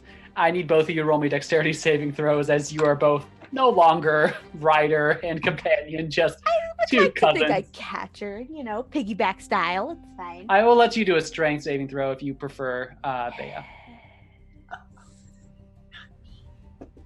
That's an 11. Mhm. I'm having a lot of fun. 16. All right, those are both good enough. Ginger flails a little bit, but without too much trouble, Bea is able to grab onto her and just deftly set her onto her 2 feet. Thanks. Was that That's fun. butterscotch? Was that I didn't know you butterscotch? could turn into a giant rabbit. I have no idea. But that You cupcake was always do that. delicious. I'm I've just never kind done of it before. standing there as the two of you just come flying by. Oh no, those things happen sometimes. Once when I got really, really mad at one of my tailors, the entire building burst into trees. It was fine. Oh. It was great. It was Oh, I wonderful for remember their you telling decor. me about that. Yeah. Yeah, it was. Now they can just charge more. It's fine. Anyway, I'm gonna get my tutu. You are able to get it, and you see it is still in pristine condition. Perfect. I would like to lean forward and reach a hand out as if to help Princess Amiana up. Through her tears, her snot, as well as apparently crumbs and raisins, she tries to reach up a shaking hand towards you. I'll grab her and I'll pull her up. Okay. And she does. She tries to dust herself off and just sees what looks like the equivalent of Cinderella after her stepsisters tore apart her dress before the ball. Now, Amiana, we're both very reasonable women, are we not? Yeah. Now, and I'm going to reach forward with the cuff of my cloak and kind of dry her eyes a little bit. Now, what was all that silly nonsense about? I just wanted to be a part of the bridal party. My sister didn't even ask me. I'm her sister. And so I thought, just group party games. And no one was supposed to get hurt. All your stuff was perfectly fine. Israelia, over your shoulder, you see Ginger turn around and hold up a cookie. Like, does she need... All right. So it was all a little harmless fun. But perhaps next time you want to do a party game, maybe you might not want to take very personal possessions. All right? Have we learned our lesson? All right. I'll buy you a drink later at the wedding. Is that all right? Oh, we got an open bar. Don't worry about it. I'll still buy you a drink. All right? Would you like a cookie? A nice one? Ginger snap? That doesn't have raisins. Does it have raisins? I mean, I can get a different one. I'll get No raisins. No, Yeah, no raisins, ginger snap. Whatever you... okay. Oh, okay. I'll get a cupcake. But it's a small cupcake. A mini cupcake. That's fine. Okay. She takes it daintily and just takes her time unwrapping it. And that's where we're going to take our first break, fam. Having recovered our very valuable objects of all the princesses in the deep dungeons of the castle. Camille, if you were there? Okay. If you want to put us on break, that'd be great. We will be back in 10 minutes. Sound good to everyone? That's good. 5? Fine. 10? Five. We're going to give you more of what you want. See you in 5, guys.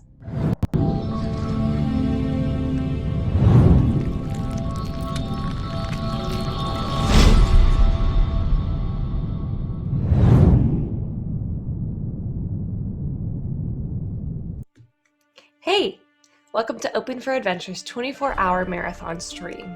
We've signed up for Extra Life, and we're raising money for Children's Miracle Network hospitals. If you can donate, please do so. You can help us meet our fundraising goal by following the link in the chat, or by going to extralife.org and searching for Open for Adventure. We're also running an all-day giveaway for a legendary bundle from D&D Beyond. To enter, just follow the Rafflecopter link in the chat. We'll announce the winner during our celebration stream at 11:45 p.m. Central Daylight Time. If you like what we've got going on here, please share a link to our stream on your favorite social media, and sit back, relax, and enjoy our show. Welcome to Open for Adventure.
Oh, baby, I love your madness.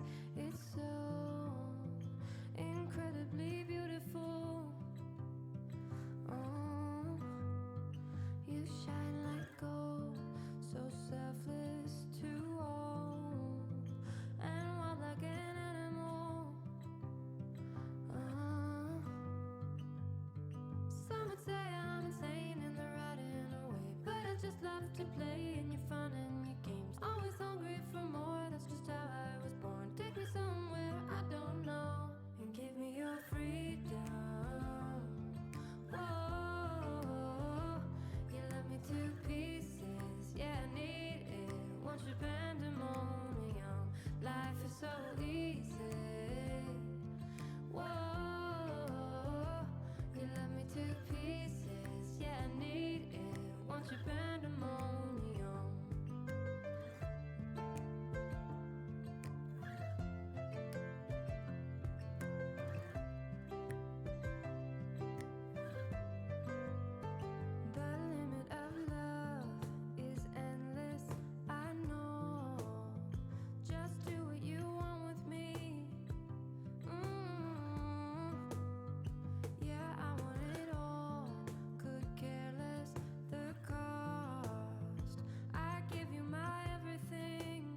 Hello.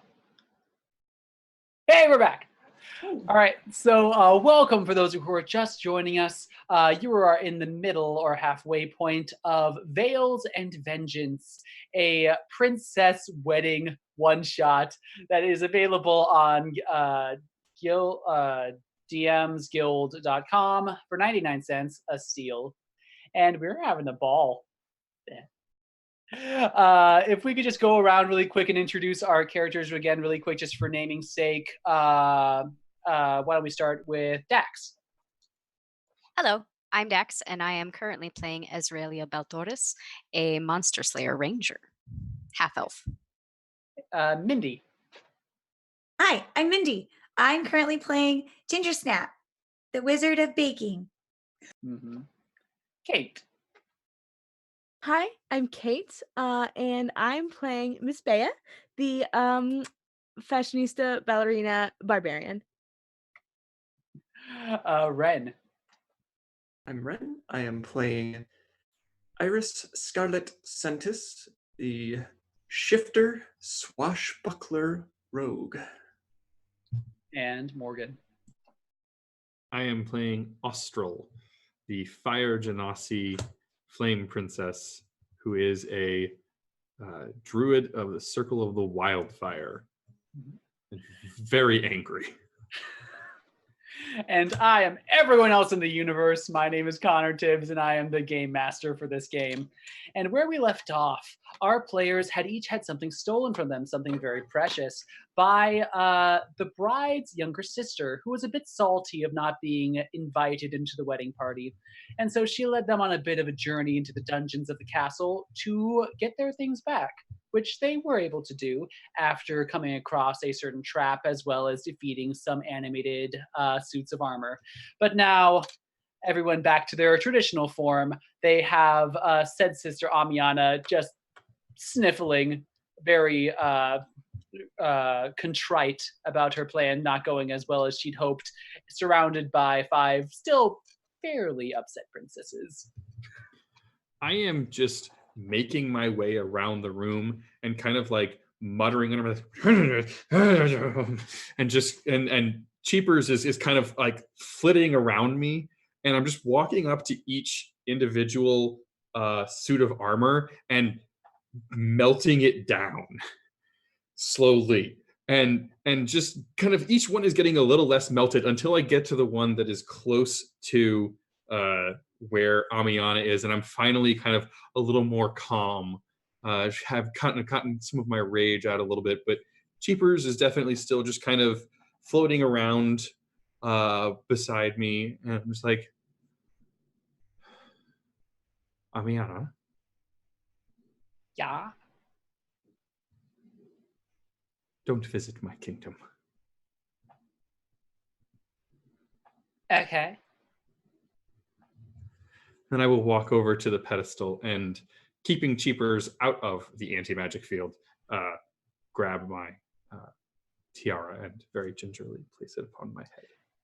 As you do, Austral, you notice something strange occur when you reach into the pedestal. Once again, the column activates, and you see, as you reach inside, your hand starts to change consistency. What was originally sort of specked with orange and gold and almost a natural fire, you see your skin start to almost become very dark brown, almost like charcoal. You don't feel anything negative. You don't feel any pain. But it almost feels like your hand isn't there anymore. Can I grab the tiara and pull it out? You do. And when you do, you see your hand is back to what you expected to be. I'm going to put the tiara on, and then I'm going to just kind of put my hand back in and look at it. You reach back in, and it is almost a deep chocolate brown color. And it appears to be just normal flesh as opposed to the sort of fire quality that it normally has.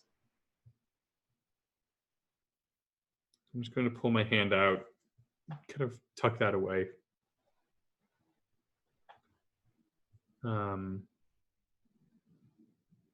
You turn around and you see that a lot of the princesses are looking at you as every time you did that, there is a column of green light that just lights up the entire chamber. What? Are you all right? Enjoying the light show? Do you need a cupcake? Yes, I would love a cupcake, dear. I'll get you a cupcake. I'm looking at the pedestal now, and I'm looking at my locket now, the only thing remaining.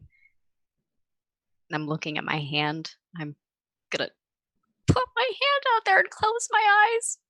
Mhm. Maybe peek a little bit. I'm definitely watching her hand as she puts it in. You reach out. I believe you're a half elf. Yes.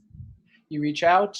However, there doesn't seem to be any sort of reaction to the pedestal as you reach in, grab your locket, and you take it.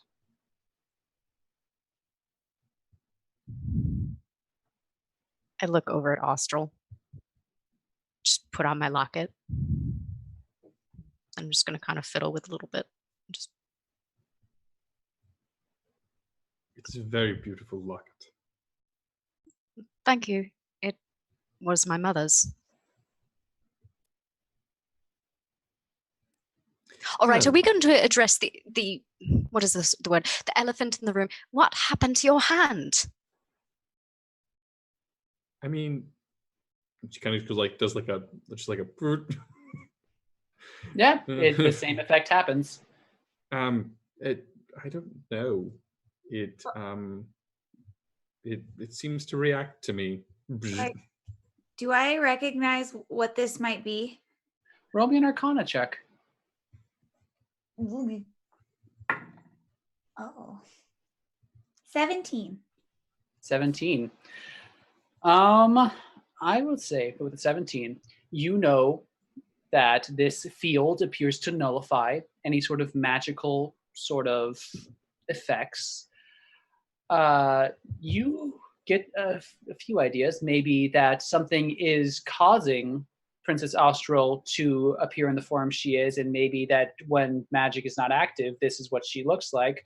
Or maybe there's something about maybe Fire Ganassi that they aren't naturally this way, and that there is something that is causing them to be this way. And when that is not in fact effect, something else happens.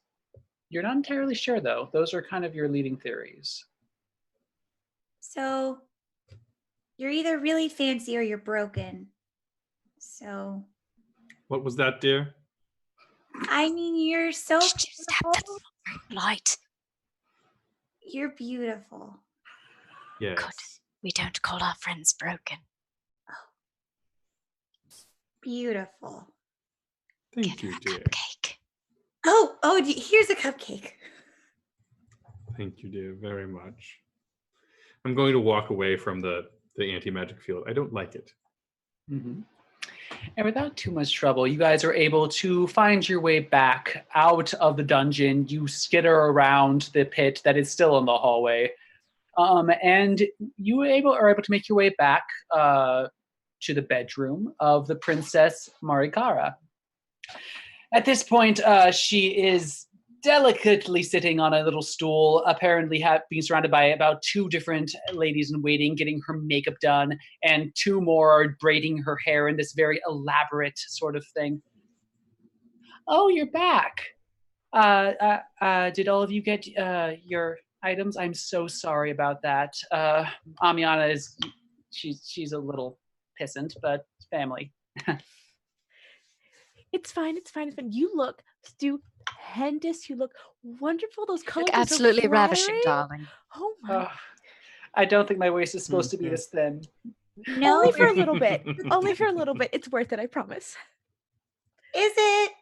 Yes. So that is just the perfect shade. Oh my god! And I'm just gonna start going on about color theory. So. Mm-hmm. And the only thing I wish is that my mother could be here to see this, but sadly, I just hope. I know she's up there in her bedroom with a terrible head cold, but she wishes she could be here. Such a shame. She's so very real. She would lend a lot to the ceremony. Yeah, yeah. I Oh. grab a snack off the table and I just plop down in a chair like the Marika, wrong way, and I'm eating. this would actually be a perfect time to give you your wedding gift then. And I'm going to reach into my cloak and pull out this little box, this little pale blue box with a white ribbon. Hmm. I'm going to hand it over to her to open it up. She takes it and she opens it up. And inside is a little like pocket mirror. It's a silver one. Marikara, if you set that on a chair for your ceremony, your mother has the other mirror up in her room. Oh my goodness, and she just reaches out for a hug for you. I'll lean in and give a very awkward. Yeah, hug. it's almost like you're hugging one of those suits of armor downstairs, but you do a clang clang. But and she's just trying not to cry, mostly because she can't breathe in this getup. But thank you so much. Did you already give this to the other one to my mother? I did. And I will tell you that you have not. Oh, I have not. Okay, then no, I have not. But she will have it before the ceremony. Oh, thank you so much. If you want to actually go right upstairs, she's in the tower of the West Wing. Just ask the servants; they can lead you up there with no problem. But just be sure to all of you be very quiet. She's a terrible headache. Yes. She doesn't like sunrises. It wakes her up. And so she likes to be in the West.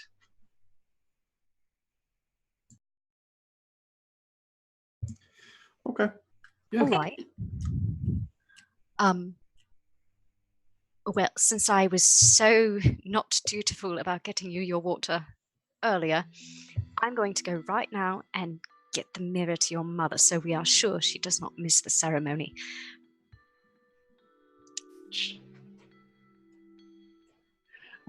And as Relia turns to leave, would any of you like to join her? I will go with her. I'll go with her. Honestly, this seems like a one princess kind of job. I'm just gonna sit here and keep eating this apple. No, what are you eating? It- You want something else? No, this apple's fine. I'm just gonna stay and continue to talk to her about the dress and how to Mhm. stand and how you only breathe just a little bit. You just breathe, the proper breathing techniques, and we're just I'll talk. Yep, Mhm. yep. I'll occasionally chime in.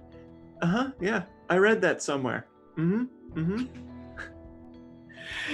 And so that Princesses Austral, Israelia, and Lady Gingersnap make your way to the West Wing. As the princess told you, if you just ask for directions, it is not very difficult at all to find your way to one of the major towers of the castle. And you find yourself in a similar sort of spiral staircase to the one in the dungeon, but much more well lit. There are appropriate windows giving you natural lighting, no need for torches. However, as you start to approach, you do, and you go up the stairs, you notice that there is a lack of sound, particularly Azraelia, with your ranger senses, almost unnaturally quiet. I'm going to stop partway up the stairs Oh. and turn to the other two. Do you hear that? As you speak, you know that no sound comes out of your mouth. What? No sound comes out of your mouth. Hello?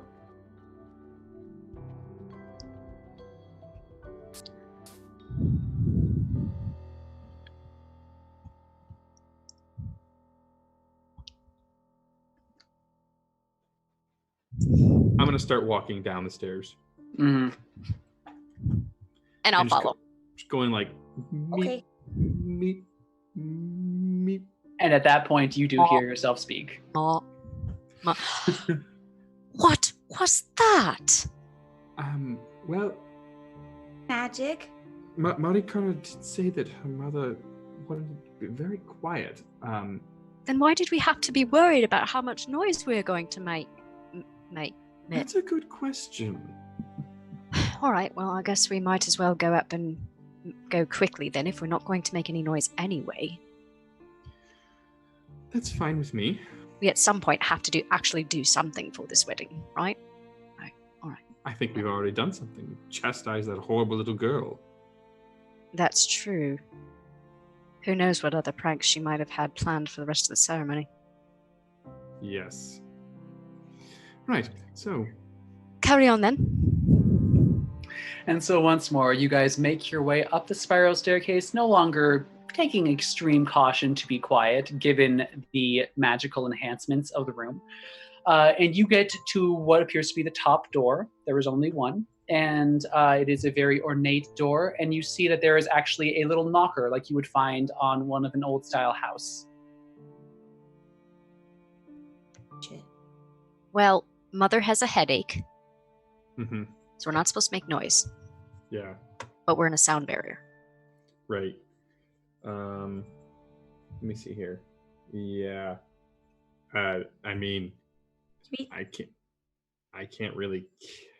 Can we just lightly knock on the door? You do. There does not seem to be any sort of reaction. Okay. Can we just open the door? That rude. As you reach, it does seem to be unlocked. Oh. I mean, we can't talk to each other. Mm-hmm. Mm-hmm. I'm going to reach forward and gently and as slowly as I can turn the doorknob as if I'm still trying to keep quiet, even though I don't have to. I'm trying to peek my head in to see what I can see. Okay. As you slowly open the door, you see that it is a rather dimly lit room. You see all of the windows have sort of opaque, lacy curtains, just dimming the light. It's perfectly visible, but it's almost more like candlelight than anything, despite it being maybe 3 o'clock in the afternoon. You see a number of drapes that are not even blocking windows, more like almost like area, sort of breaking up the room into smaller little areas. You see in front of you what looks a number of couches, as well as a table that has a complete tea set. Several of the pot itself is still steaming. However, you notice even though it is boiling and you see steam coming out of it, there is no whistle that you would anticipate. And you see further in what looks to be a very, very large, grand bed, like a 4-poster, beautifully done up with wooden carvings of what looks like fruit vines or grapevines going up the pedestals. And you see the curtains are drawn shut. Do we see anything that might be creating this magicness? Like, I would allow you to roll me your choice of an Arcana or a Perception check for anyone who wants to. Make it investigation instead of perception, actually, because this is more finding the cause of something. 18. 15. 21. Wow. Okay. All of you reaching out, I believe all of you are casters of some kind or another. You sort of reach out with your extra senses, closing your eyes since your ears are no help anyway. And with that, you're able to feel a sort of pulse further into the room on the bedside table. And you see it appears to actually be what looks like a small box. And you see that it is open. And you see what looks like a small elven dancer who is just slowly rotating around. It appears to be a music box, but it is completely silent. And the curtains are drawn. We don't see anybody. Not immediately, no. Okay. I'm going to gingerly make my way towards the bed. And just kind of very carefully and deferentially as possible, just kind of try and like peek through the curtains to see inside. So you just peek open the curtains, and as you look in, you see it is pitch black in there. The only light source is what is actually coming in through the little opening you have made. And so with that, you can see definitely a body shape. It appears to be sleeping. There's this steady rise and fall of the area you would think to be the chest. Okay. I'll kind of back up and I'll just kind of point at the bed and go like this. And then just kind of do. I will nod, over exaggerated, reach into my other side of my cloak and pull out a simple box. And look around. You said there was a table by the bedside with the little music box. So I'm Yes, gonna, there is. even though I don't have to, I'm gonna animatedly tiptoe towards the bedside table, set the box very gently next to the music box. Mm-hmm. And I'm going to take out a piece of parchment and my inkwell and scribble a quick note for the ceremony. Enjoy, Princess Australia. And I'm going to stick it underneath the gift and slowly back away. As you're just slipping the paper underneath, you see, you get a closer look at the music box, which is right next to it, and you see slowly the key that seems to be doing the winding mechanism seems to slow down until it stops, and the dancer stops, and slowly the lid comes down, and all of a sudden you hear a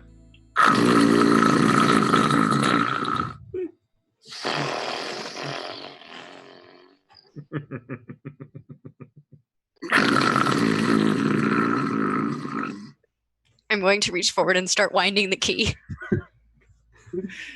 You do so, and after a few turns, the music box slowly starts to open again. The beautiful elf figurine starts to dance, and it all is quiet. Then I'm going to point to the door. Yeah, I will just kind of very gracefully walk out. Yeah, I'll leave a cupcake and then I'll go. And with that, the three of you go back downstairs out of the West Tower. And what would you like to do? As soon as we're in an area where we can actually hear each other, oh my god! Wow, she's got some lungs. Don't they have like strips you can put on your nose? It was actually her, and it wasn't like a big scary monster, because that's kind of what it sounded like. I don't know, Austral, you're the one that looked in the curtains. Was it her? I saw a body. I didn't want to disturb a queen's sleep. I mean, that's kind of fair. They don't like when you do that. No, they really They do don't. not. My mother was quite irate with me one time. Oof. I've heard some of the stories of your mother. She is a very powerful woman, and I cannot wait to usurp her one day. But enough. Yes, that was. Oof, she must be a very strong woman. To have lungs that big. But I think we've done our duty. We've delivered the item we had planned to. Yes, and I imagine the servants are going to come and wake her up at some point, so... Oh, yeah, let's let them do that. That seems like a better idea. Yes, they get paid for that. Yeah. Therefore, yes. Israelia, I did notice you were quite adept with that whip earlier. You liked that, did you? I have to say it was very impressive. Well, that rose whip of yours was astonishing, actually. Well, thank you. I do like, this is, I have not had the chance to visit your country, but I do like, is this a national garb or is this a personal choice? Well, I wouldn't really know, actually. You see, my cousin actually sits on the throne, and he wants me dead. Would make his claim a little bit stronger. So I've never actually been there, but my mother once told me that everyone is very fashionable. They like to wear very big hats, some half veils, and so this I guess this. short I answer. like this much to your better. choice. Oh, thank you. Well, you're welcome to visit mine anytime you like. Oh, I would love to. I've heard stories about your mother, but it doesn't mean I don't want to meet her one day. Yes, she's very imposing, but one must to hold people such as ours in check. That is fair. And Ginger Snap, you're more than welcome to come with me.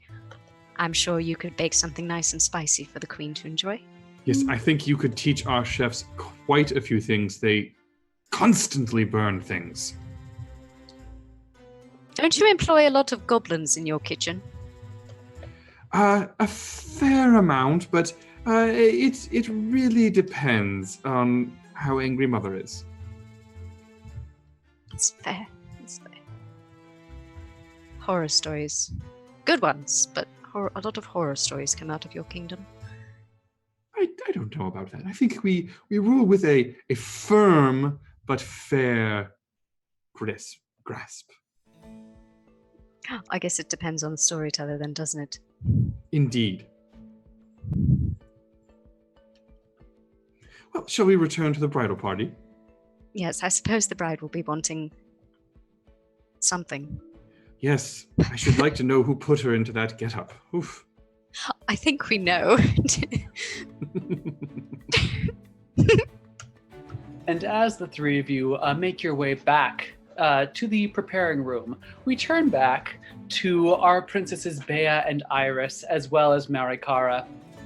As you guys have the conversation between Bea, going over the very specific dance steps that are involved in the opening ceremony, you guys hear the door open, and in walks in a tiefling man, rather older in years, sort of salt and pepper hair with a bit of a mustache going on. You see that he is flanked by two rather large red tiefling men. Both of them in full plate armor with great swords on their back, look very, very tough fellows.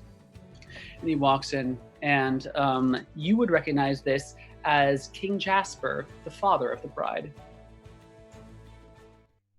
My beautiful daughter. Come on. This is the day that I have been waiting for since I saw you for the first time. The day of my daughter's wedding. And you two beautiful, beautiful princesses to be here for her bridal party. Yeah. Are you enjoying that salami, dear? It's exquisite. It's My really liege. it's the peppercorn that really brings it through. Absolutely. You can't have a good salami without a little spice to it. Your words were truly never spoken. But Miss Princess Bea, it has been far too long. I hear your cousin is around somewhere. Oh, she's somewhere. Probably baking, I'm sure. She's so good. Your Majesty. He walks over, and you see him just sort of brush off your shoulder, and you see a couple of white hairs on your shoulder. I was under the impression that you rode a reptile.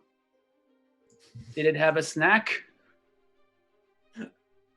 Not yet, but things happen. Where exactly is the rest of the bridal party? It is getting close to the time of my daughter's wedding. I do believe I wasn't quite paying all that much attention, I'm going to be honest, but I'm pretty sure that they were going up to Her Majesty's room to leave a gift for her so that she could view the wedding without leaving her room. Real quiet like though. Yes, very, very sneakily. Probably. Hopefully. Yes, my darling wife has been very adamant about her quiet these past few days since she has taken ill, and especially since she has bought the farm to feed the orphanage which she sponsors out in the kingdom. That's Okay. that's a lovely sentiment. I am looking forward, and at this point, I will say the other three of you arrive in the room. Oh, Your Majesty, and I'm going to bow. Same.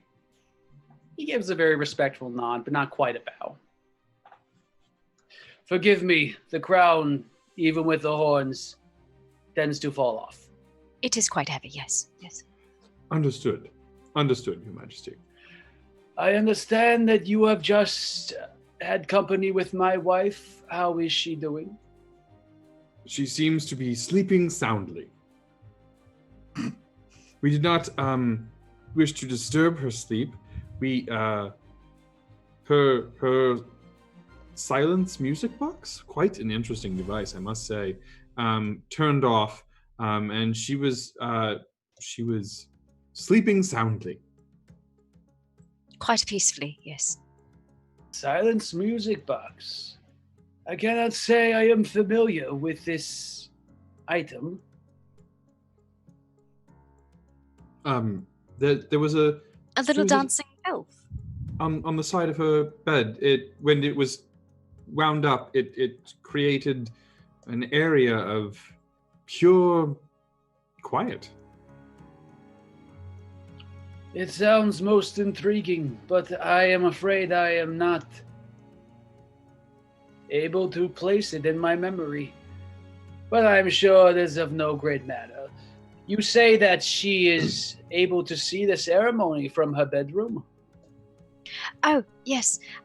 My wedding gift was a pair of mirrors so that mother and daughter could always keep in contact. And when I heard from Marikara that Her Majesty had taken ill and was unable to view the ceremony, I figured it would be appropriate to provide the gift a little early.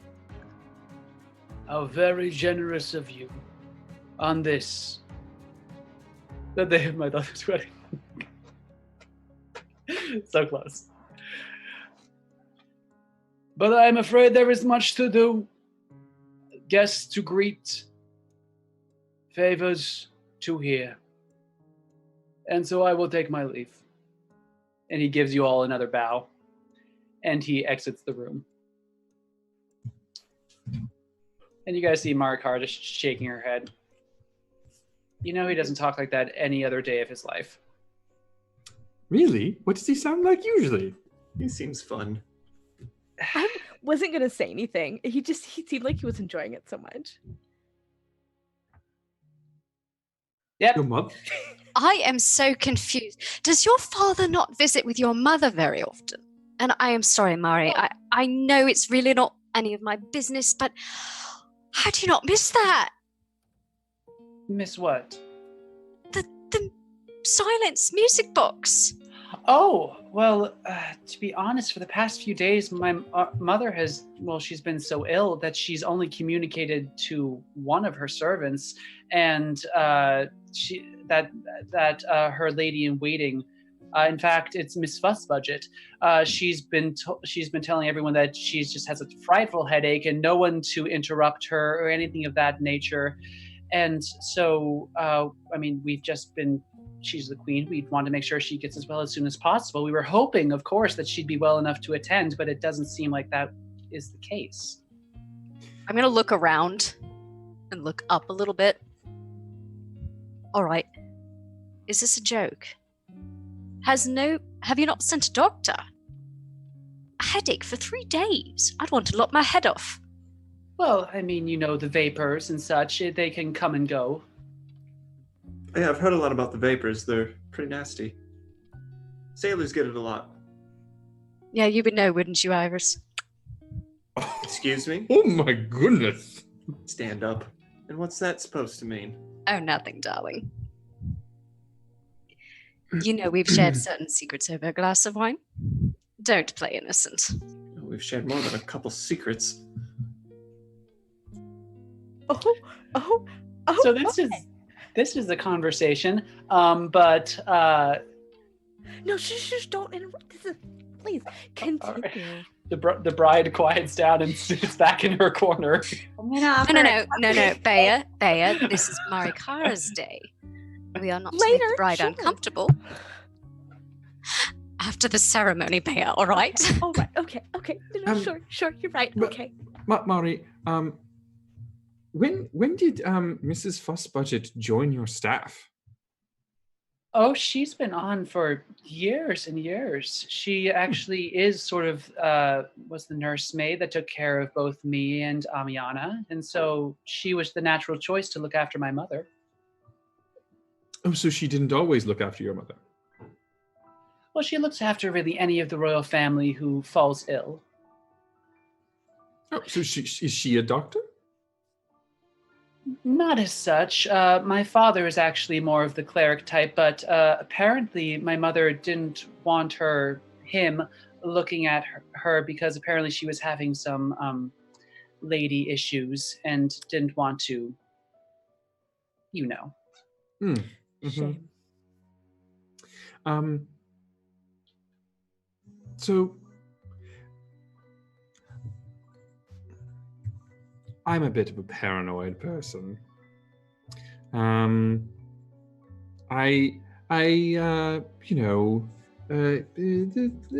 kingdom can be a little backstabby. So you say that Miss Fussbudget has been on your staff for quite some time.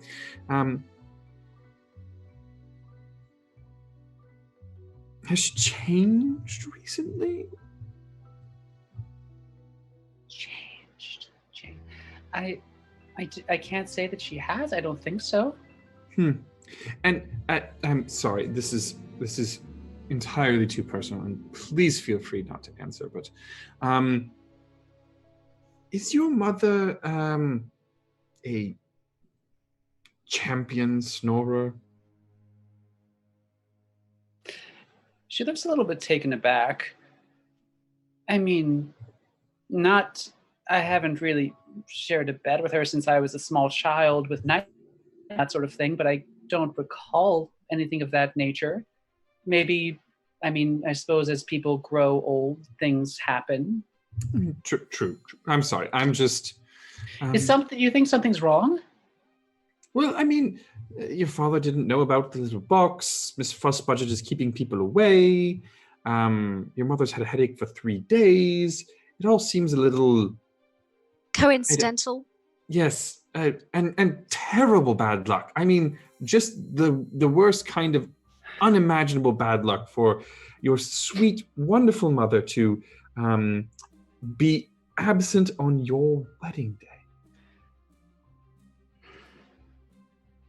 If there's anything any of you think you can do to, help her be present, of course, Azraelia, what you did was absolutely amazing, but, in person would be preferable. Of course. If there's anything you could do. All right, wonderful. Is Miss Fussbudget around anywhere? You do not see her, actually. You see, the last time you guys saw her was before you went to get your things back. Okay. I'm going to snap very imperiously at some other servant. I don't know who it is. You there. Find Yes. Mrs. Fussbudget and bring her here presently. And he runs off. Actually, we could just listen for her voice. I feel like we could probably find her just as quickly. Please usually works out just as nicely when you're asking people for things. Mari, out Yes, of but it shows curiosity- weakness. Yes. There's no weakness in being polite to servants. That's how you get uprisings. Agree to disagree. Disagree to disagree. Mari, Anyway, out of curiosity, when your mother first fell ill, do you remember what her symptoms were other than a headache? Did anything happen? Like maybe she fell off of a horse, or walked into a wall or ate a bad pot of soup? I recall it was 3 days ago, and I mean, I'll be entirely honest, I wasn't keeping too good a track of what Mother's doings were with the wedding upcoming and all, and we were all so terribly busy, we just assumed it was the stress getting to her. Of course. Understandable. You've got plenty on your plate without having to worry about everybody else. And you see at this point she is starting to approach hyperventilating. She's looking a little pale in her very iron lung corset. Oh, no. Relax. fine. Your mother probably just has a headache. We'll find her a nice leech. It'll be fine. Yeah, it's gonna be great. I can We go will with have you. your mother at the ceremony on time. You will see her smiling face when you come down that aisle. I almost said alley. Aisle. No, we upgraded. It's an aisle. Okay. Slow down. Don't you worry. Remember, Breathe. remember. The faster you breathe, the faster you hit the floor. You need to slow down. Slow down. In with the roses, out with the candles. There you go. I hate this corset so much. You're I can almost have you done. out of that in a jiffy, dear. Don't you dare. Oh, all right. I'm gonna lean in towards Marika. Prince Callie carries a knife on him, yes? You might want to make sure he uses it tonight. Oh. Yes, we've all heard about his other knife, dear. Don't worry. I have been told that all of his pictures are quite tasteful for his fans, and I choose to believe that. And you are right to do so, love. And there's a quick release, latch in the back. What kind of person do you think I am? She You're the introduces one who her. put her in this thing. Of course. Of course. And I this watched. is only for the pictures. This is only for the pictures in the actual ceremony. Her reception dress is beautiful and very free flowing. There's no corsets involved, but for this one, she needs to look amazing. So I just You wish I with didn't it? have to be in it for 8 hours before the ceremony. that's a really unfortunate, but we gotta get all the different light angles. And then you never have to do it again. It's fine. I promise. That's true. It is a one and done kind of deal, right? Yes. We got to get the morning sun, and the noon sun looks amazing on your skin tone. And then, of course, we need the sunset as it goes down, the late afternoon golden rays. We need all of those things. Just remember to breathe. Yeah. Slowly. If you could all just maybe check on my mother or Miss Fuss, and as she is saying this, the servant comes back, and you do see the familiar, very stern-looking woman of Miss Fuss Budget, dressed in a very proper black dress, almost Elizabethan in style, with the very puffed sleeves, and just her very tight gray bun. Yes, I believe I was called. Yes, Mrs. Fussbudget. Yes. Is it Miss or is it Mrs.? I prefer Ms. dear. I believe age has granted me that small courtesy. Of course. Now, we've been told that, well, you know what? And kind of point at the makeup artists, just kind of point them back to Marikara, and I think kind of eye signal to the other ladies, and just kind of take Miss Fussbudget by the shoulder and kind of guide her out of the room so we're not in earshot of Marikara. Okay. She'll put up some feeble protest, but she will go along. Okay. And once we're outside, yeah, I'm gonna do it. It's definitely just like finger lighter, kind of got like flames coming off of my fingers with my, I think it's produce flame cantrip. Sure. And just kind of move the woman up against a wall. What have you done with the queen? Yeah. This is what?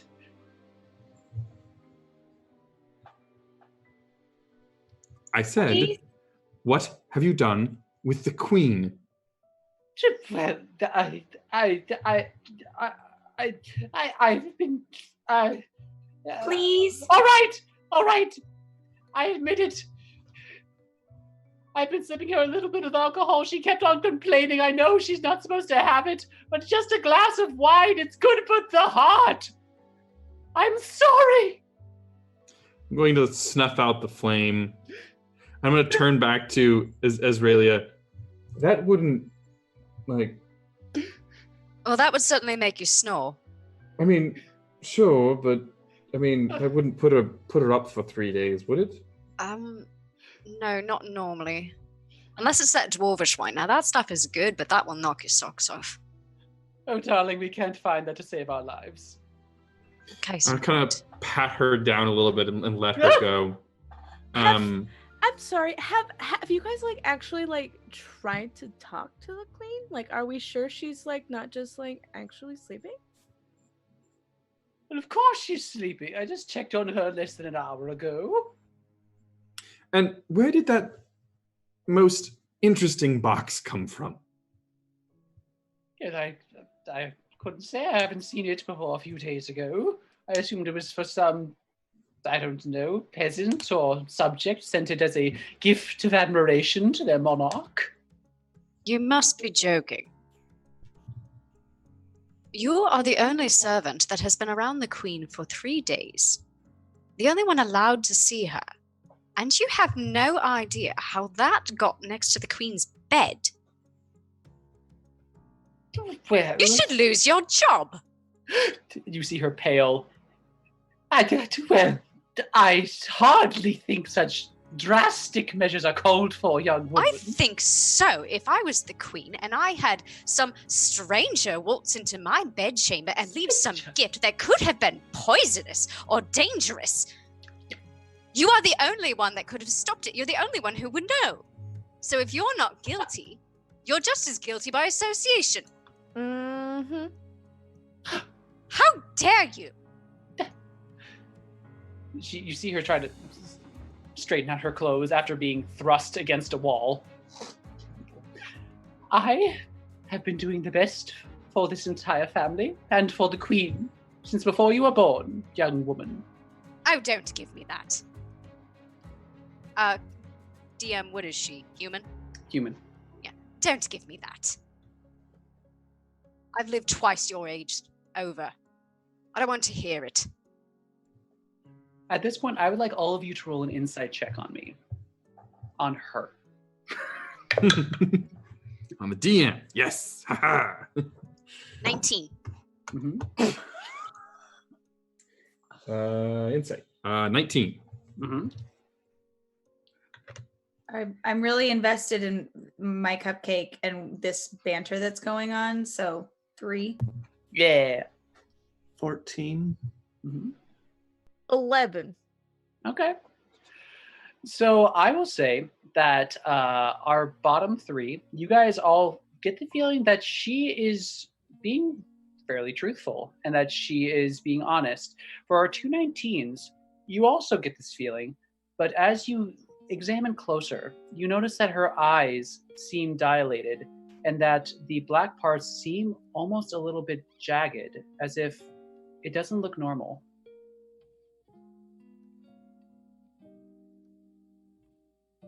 Would I have any idea what that might indicate? Yeah, I I was would- just going to ask the same. Yeah, I would allow either of you to roll either a nature check or an arcana check. Both are terrible. Okay. Yep, same. All right, let's see how bad this is going to be. Or the ranger. All right. Oh my god! Nat 20. Yes. Yes. I am never getting rid Sure. of these dice, I'm telling you. My solid 10 is blown away. I know there's something wrong, but I don't know what it is. Yes. Azraelia, MVP of the session. You see this sort of jagged pupil, and you actually recognize it from an assassin that your cousin had sent after you before, you saw a very similar symptom in his eyes, and you realize that this is a side effect of an extended period of being charmed by a spell. I'm going to back off from Miss Fussbudget. I apologize, Miss Fussbudget. That was uncalled of me. You'll forgive me. Marikar is a very good friend of mine, and her mother attending this wedding is very important to her. And Of course. Excuse me, please. I have many duties to attend to. And as she are walks there away, any guards nearby? not that you really notice, no. All right. And you see as she walks away, just over her shoulder, please don't tell anyone about the wine. And she just toddles away. I like how that's what she's worried about. Yeah. I'm going to turn to Azraelia. There was something that I did you notice it? She needs to be locked away immediately. We need to find the guards. You just apologized and let her go. Yes. Easier for the hunt. Why does she need to be? I know. The last time I saw that, it was an assassin. Remember how I told you my cousin wants me dead? Mm-hmm. He sent an assassin after me, and I found out after that the jagged pupils are actually a result of being charmed for too long. Now, if the queen's been ill for 3 days, I have a feeling that Miss Fussbudget might be charmed for just as long, if not longer. Oh my! We need to get her away from the queen. I mean, I agree. Do we? I mean, we've just let her walk away. Do we try and follow her and see if she goes to whoever's charming her? Potentially, but it's doubtful that they would want to draw such attention. We might almost be better served to just make sure she's locked away where she can't do any harm. Although, to be fair, on the other side of the argument, if that person who's charming her is here at this wedding, and I mean, let's be honest, there are plenty of people who would have access, they could just as easily charm someone else. So, another? What does the group feel? How about we, Gingersnap, where's Sprinkles? Oh. I mean, I have to wait until tomorrow to bring him back. So you would know you could use a first level spell to bring him back. I'm not dealing with components or anything like that. It's a one shot. Spell I swapped. You can cast it as a ritual though. Okay. Oh yeah, I forget that's a wizardy thing. Mm-hmm.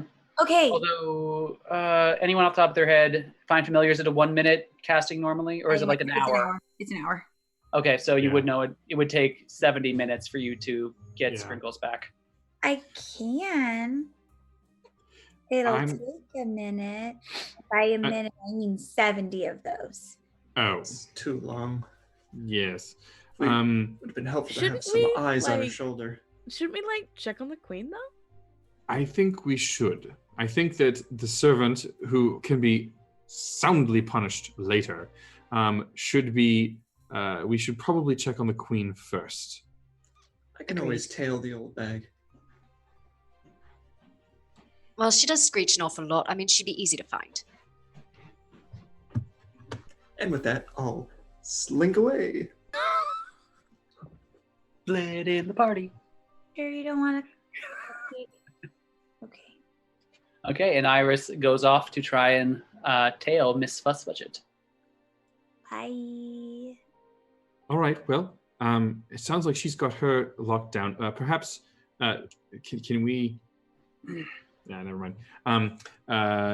Hopefully she'll have the. Hopefully she won't go too far. Shall we hurry back up to that to the Western Tower? Yes. And I'm sure Iris will be fine. She She knows how seemed to keep a distance. she seemed fairly capable in the dungeon. I mean, she couldn't quite land a hit on those pieces of armor, but I mean, I wasn't top form either, so one She's cannot cast often aspersions.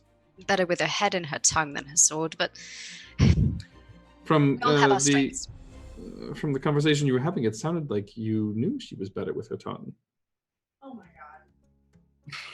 god. Austral, you know the rule. We don't kiss and tell. Now, let's go. And I'm going to head up to the West Wing. Okay. Before we like go up, I want to lean into Austral and be like, "I'll find out later. Don't worry." And I'm definitely going to look at her. Please do. And with that, our now 4 princesses make their way back to the West Wing. Before we do that, we're going to go ahead and stay with Iris for a quick hot second, though. Iris, go ahead and roll me a survival check, or we'll say a persuasion check to try and either track or to ask around and try and locate Miss Fussbudget. I'll go with the persuasion. I'm good at Sure. asking questions more than anything. Holy crap. That's not great. Even with a +7, that's an 11. Okay. It's not a super hard check, but it's gonna take you a bit. And what ends up happening is you're kind of left on a wild goose chase in that first you're told it's the kitchen, and like, oh well, you just missed her. Why don't you? Had She was some helping. food on the way out. Yeah, she was actually helping arrange the guest list. Maybe check the Herald, and you go there. Okay. Oh, she just left. I'm so sorry. Man, this old lady's fast. She's got a walk. She's got a strut. And it is about the third place you look, which apparently is what appears to be almost what you would call the herbalist or the alchemist of the castle. And you are given directions. It is a little bit out of the way. It's actually out of the main castle. There's sort of a small building by the garden within the wall of the castle. Mm-mm. And you approach, and you see that the window is open, and there is smoke coming out of this tiny little chimney. What would you like to do? I'd like to... So it's across the castle grounds, a little separate, kind of vaguely suspicious. I am on high alert, so I will crouch down and kind of sneak up towards the window and kind of poke my head up in over the edge, kind of like looking in, and turn my ear and kind of try and listen and see if I hear anything going on inside there. Before we go that far, give me a stealth check, please. I would like to use my inspiration. If you so choose, go ahead.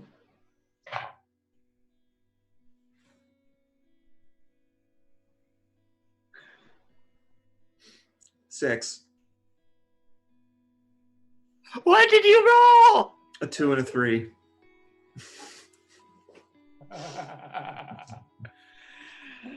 So, Iris, you so fleet of foot, of a shifter form, so well known for being very fast. You feel like you're going softly and slowly, but your slow is most people's outright sprint.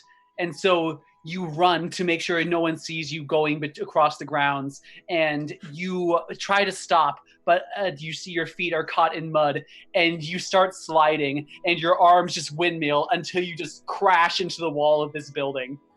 Oh, should have done that better. Who's out there? And you see the door open. It is currently blocking you from view as the door opens out.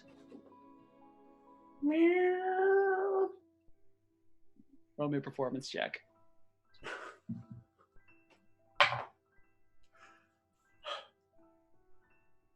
$18.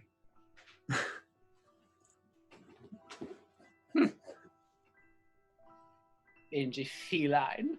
And the door closes again. Rotten old flea bag. And little by little, you start to hear a bit of a conversation. So, it appears that the bridal party is rather involved, but I believe they have good intentions at heart. Do you have the tea for the queen prepared? And you hear a voice, a very sibilant voice. Yes, I was just finishing brewing it. It is ready to take up if you are prepared. Thank you, Thalicus. That will be all. And you hear footsteps approaching the door. Did you look over the window? I'm sorry, I thought you just did the Yeah, I was doing like the leaning in towards the window to hear, and That is what you hear.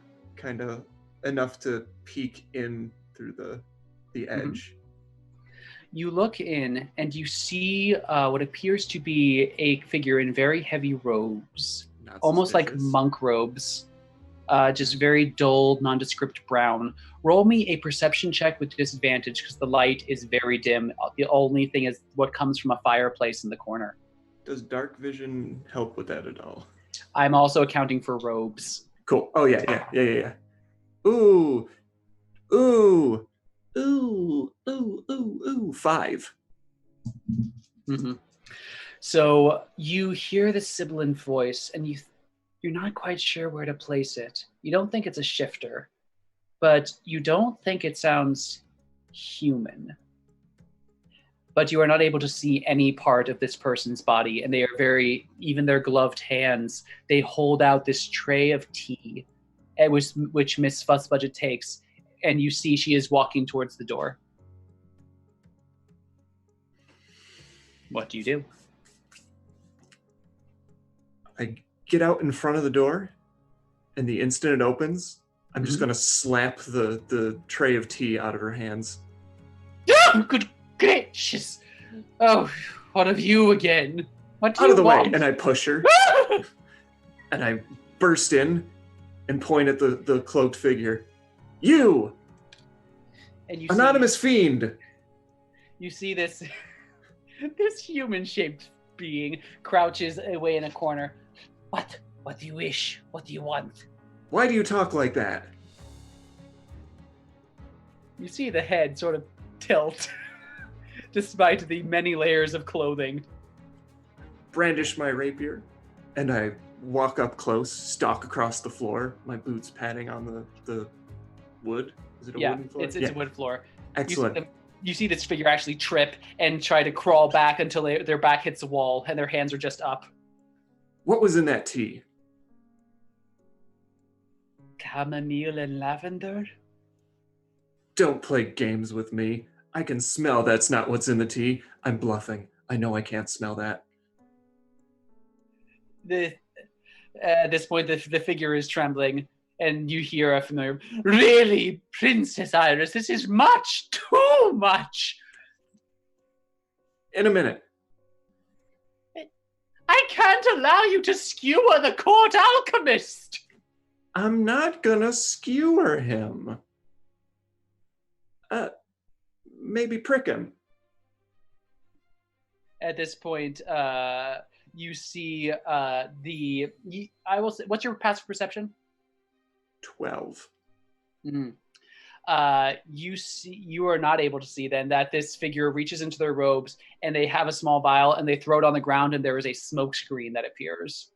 Oh, stereotypical smoke screen. Gosh. And you hear a thumping as a figure seems to rush towards the door.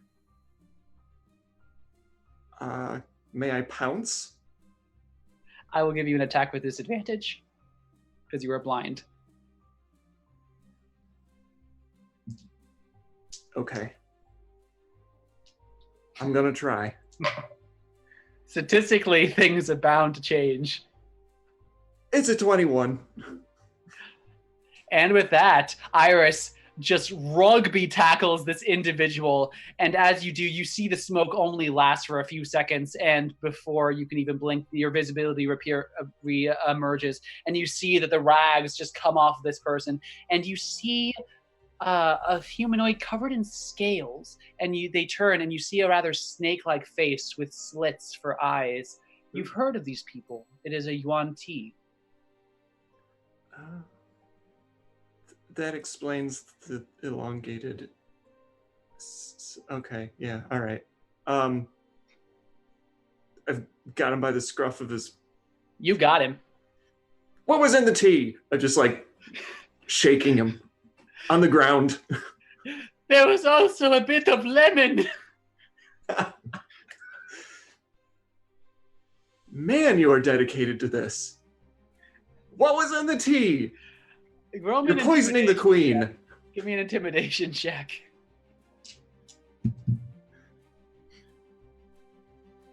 I'm actually 23. Okay. You feel with how you have handled this situation, you've gotten rid of the stooge, that he has no armor left. He can no longer hide behind his rags. You see him for what he is, and you feel with deep within you that you have shaken him to his core, and yet Literally. he seems to be sticking to his story. This seems less than stellar. Wouldn't you agree? You get the feeling that if a snake could cry, it would be crying. So instead it's blinking rapidly with its two sets of eyelids. Well, I let go, stand up, put the sword away. This is awkward. Kind of grab him by the shoulders and help him up. At this point, Miss Fuzzbudget. I think perhaps you should rejoin the rest of the bridal party. And perhaps you could set a good example for the rest of them to not accost, molest, or prick any other members of this court. Have I understood? My ears go back a little bit. Yes, ma'am. And she will take you by one of those ears, and she will start escorting you back to the room. Oh, come on. This is just undignified. And I will say that brings us back to the West Wing. As you guys have a bit of a conversation, you're able to hear familiar yowls down the hallways of Princess Iris being escorted back towards the bedroom. Uh-oh. I take up a casual position against the wall, kind of like. I thought we were heading to the west. We're heading to the Queen's Tower, correct? Yes. Okay. It's on the opposite side of the princesses. And so as you approach like sort of the grand sort of, not lobby, the great hall of sort of the grand staircase, you see coming up the steps your friend with Miss Fussbudget, ear in hand. I don't suppose you're all going for just an innocent stroll? Yes. Can someone get her off of me? She's got a really firm grip. Roll me a quick deception check there, Ginger. Okay. Natural 20. 21. All right. She looks at you, Ginger Snap, and just your innocent face with just the touch of flour on your nose. You see her just melt with what little bit of patience, empathy, and humanity this woman has left in her soul. She lets go of the ear, turns on her heel, and starts walking back down the grand staircase. Bye. Old Crone's got really strong fingers. I take it that didn't go well. Oh, If by went well you mean I shook a snake man half to death, then yes, it was perfectly fine. But I don't think I saw who might be poisoning the queen.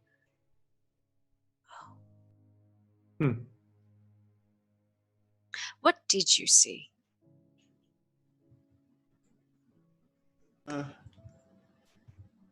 Well, she was getting tea, and she was complaining about you four being poor-mannered guests. Well, who that's rude. probably meant well, but were coming across as overbearing or something. I don't know. But I figured the tea was probably dangerous because the man who gave it to her was wearing a creepy hood and he was speaking very menacingly, and I suppose I jumped to conclusions, but Court alchemists? yes. Yeah, they really are usually very creepy guys. Did No. you kill him? No. I didn't even prick him. Oh, so it's. I mean, not great, but it could have been worse. Oz has this terrible laugh, very high pitched and kind of. Ugh. He sounded Horrible like that little when he man. was sniveling. I may have made him hiss himself.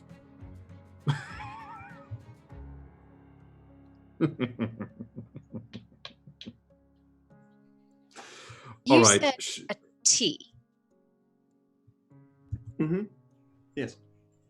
I turned to Austral and Lady Ginger. Did we not see a tea set in We Her did. Majesty's bedchamber? We did. Did. It was pretty. It was already steaming.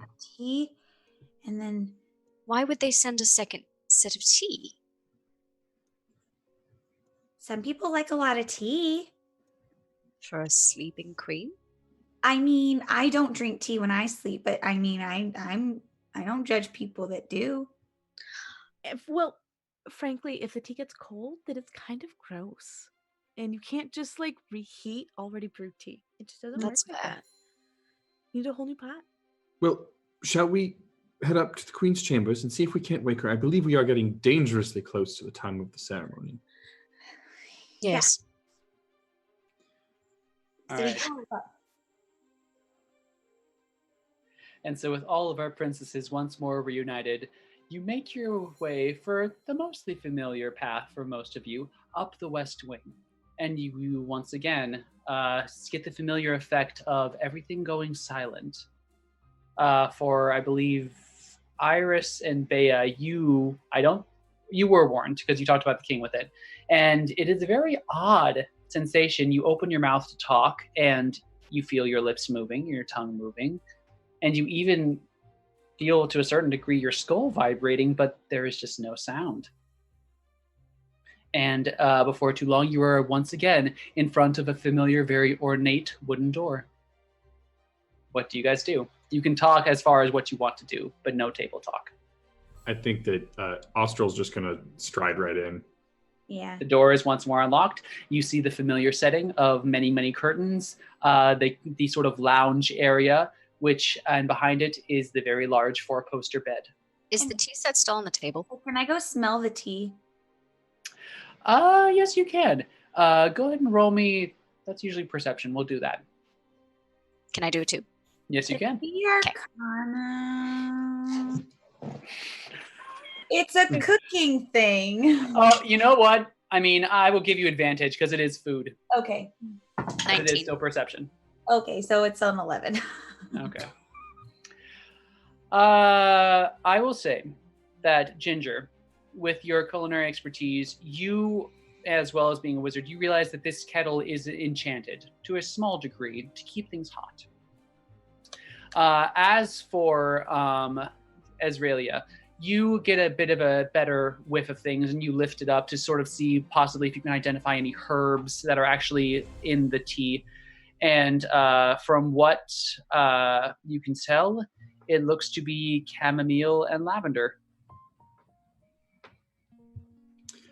I'm going to continue to walk over to the other side of the bedside, and I'm going to wind down the silence machine. But before I let it get kind of all the way down, I'm definitely going to catch everybody's eyes, and be like, and once I do wind it down, I think I'm going to kind of try and just very quietly pull everybody into like a corner, kind of far away from the bedroom as the snoring is starting to appear, if there is snoring appearing, and basically just go, so how do we decide who wakes her up? Well, have you closed the box yet? I would say, you know what? I'll be bringing the box with me over to this corner, and then when we're kind of in this corner, I will, and we're far, nice and far away, I will close the box and very quietly whisper, so. Wait. I'm gonna go into my bag, and I'm gonna.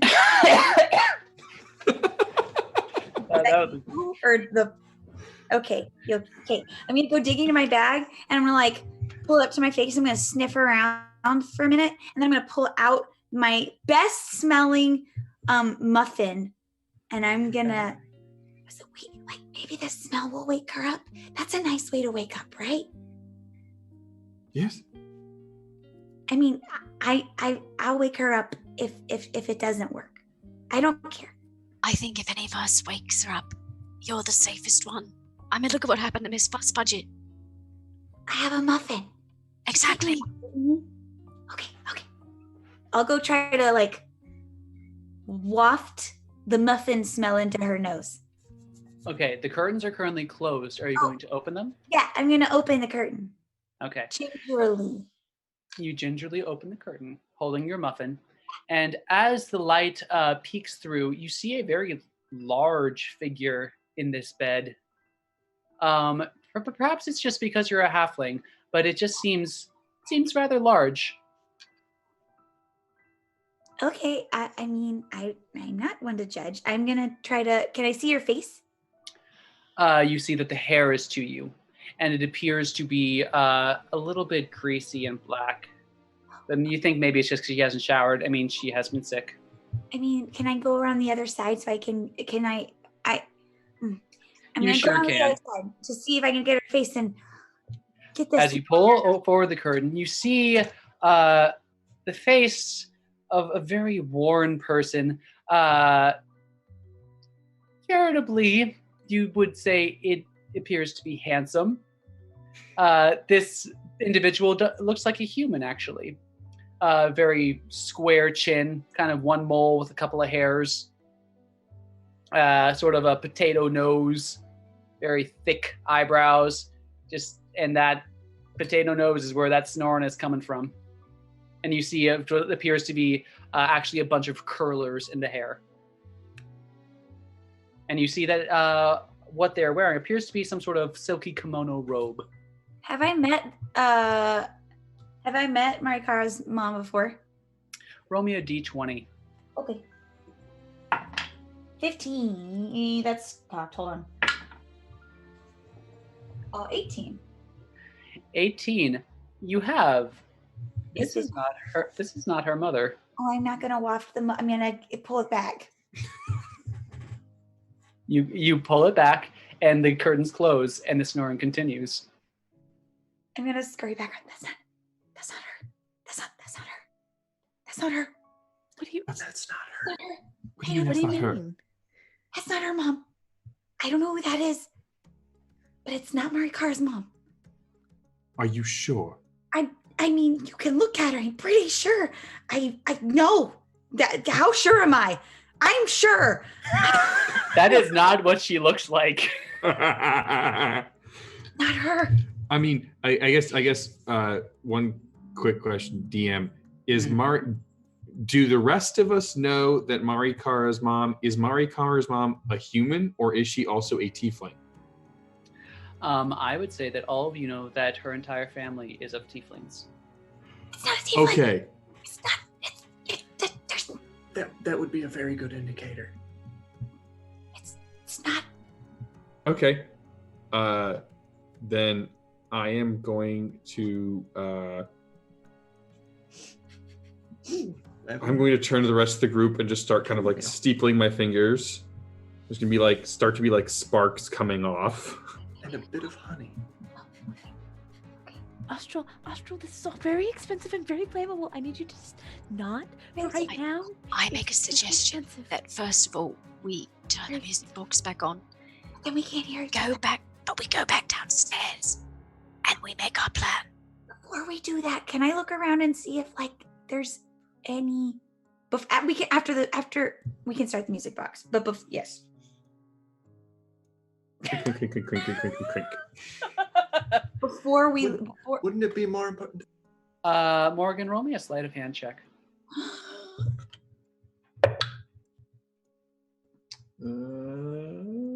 11. You start to gingerly twist it.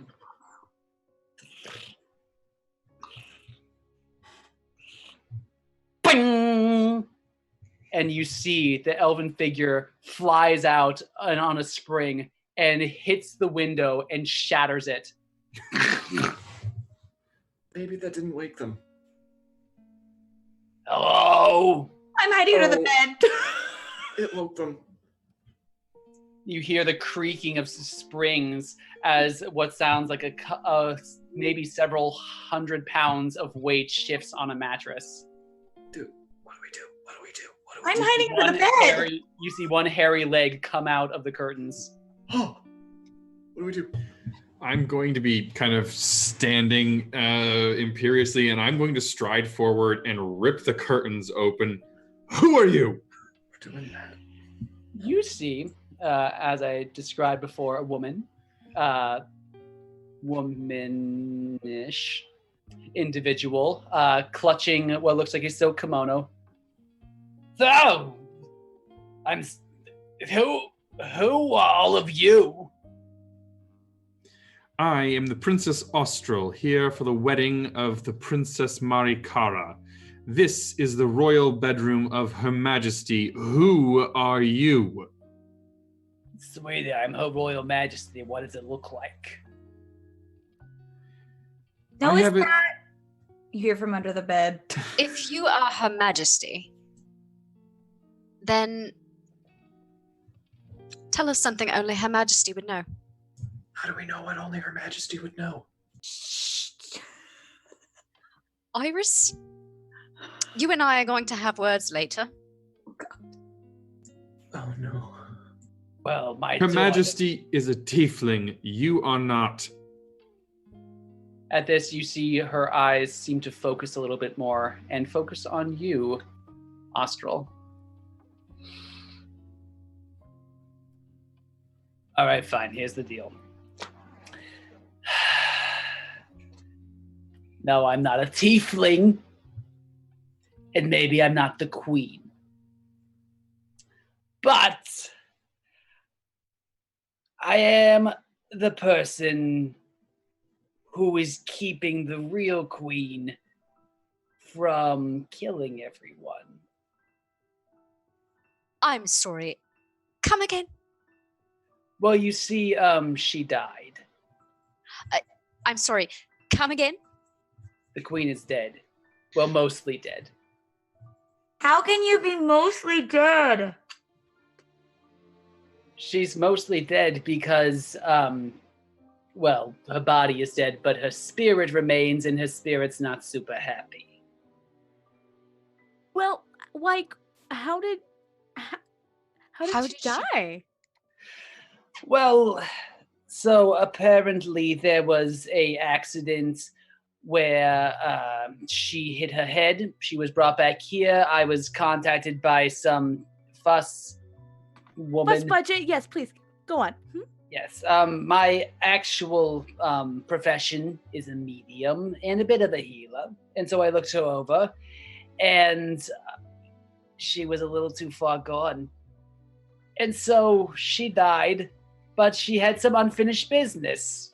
And so And she will look up, actually, and at this point you hear just some rattling of the floorboards and a very loud wail. So she didn't exactly move on. I've heard of you. You're from the shore, aren't you? Oh my gosh, are you Oh from my the shore? God. No, but I go all the time. Oh my God. They know what they're doing. I 100% believe them. I mean, let me Like, tell you, it was a wait. trek to get here. Oh, I'm sure that's so long. Oh my God. How long have you been here? About 3 days. I've been trying to figure out some way to put her to rest, but you know, you don't want to really be the bearer of bad news that the bride's mother died 3 days before the wedding on your watch. So I've been trying to make things not terrible for myself, but I don't. Well, if anyone can figure it out, I'm sure it's you. Your reputation precedes you, I promise. I think we actually have an appointment like 8 months from now. Maybe. Sweetie, you That's have an like the appointment soonest. with Mother Mavis. Of course. Of course. Well, But sweetie. sorry, focusing. We're focusing. Okay. How can we help you? Because by helping you, we help our dear friend. Well, so here's the deal. She has her spirit is very reluctant to leave this tower. I have been able to sanctify this place. And you actually see the candles and the sunlight. The candles in particular have slight engravings on them and writings and arcane runes. However, the best I could do was get her up into the attic.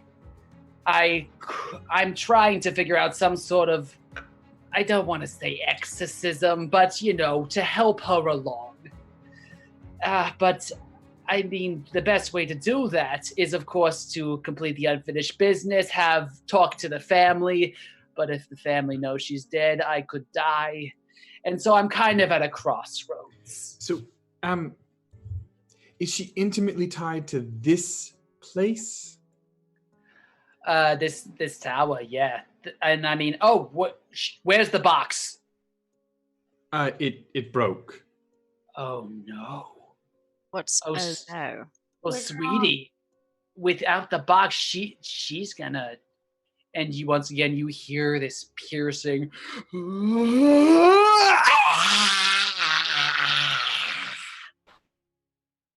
Nope.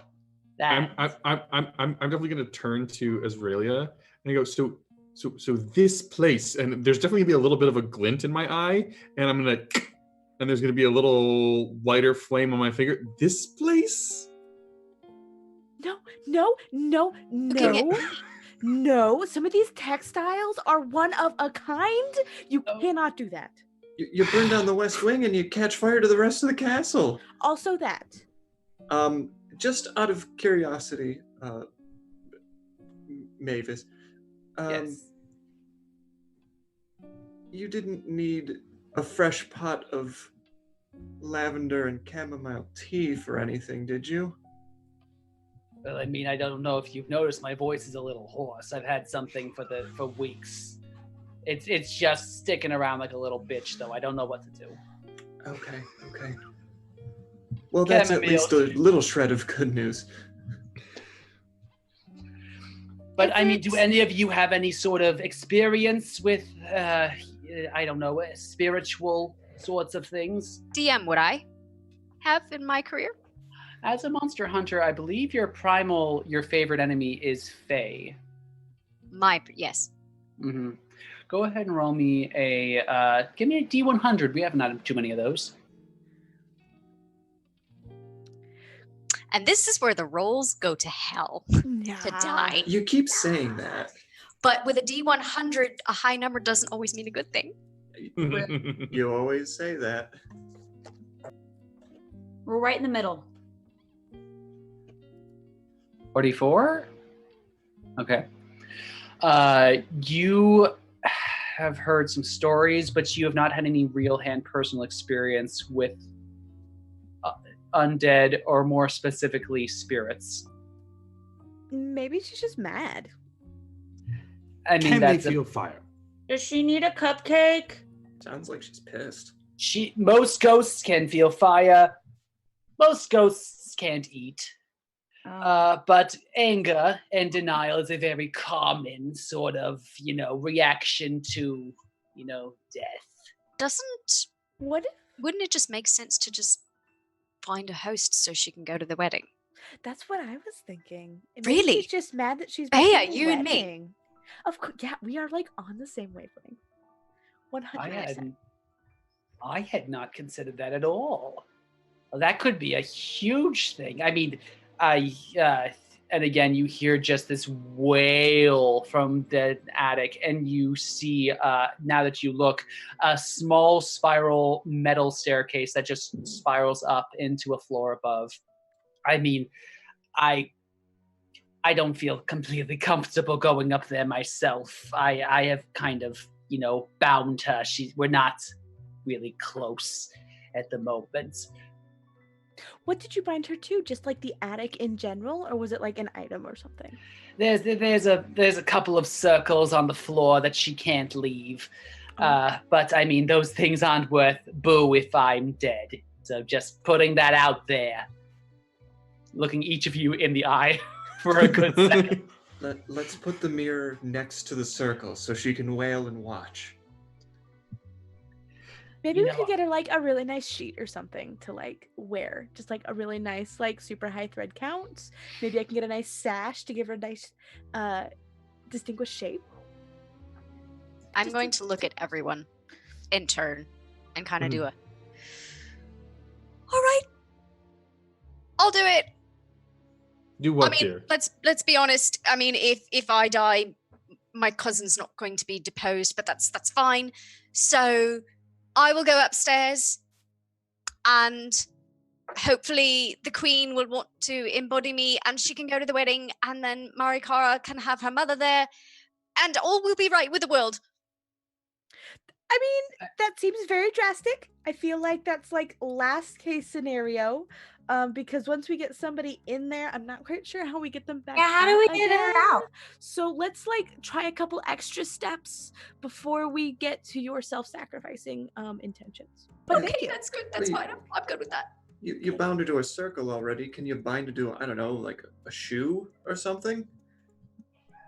Honey, magic doesn't work like that. It's But magic. she just pats you on the shoulder. But anyway, what the Toll and Bowie and Shoppy was saying, that is quite possible. But of course, I am here to help assist, and there are safeguards we can keep.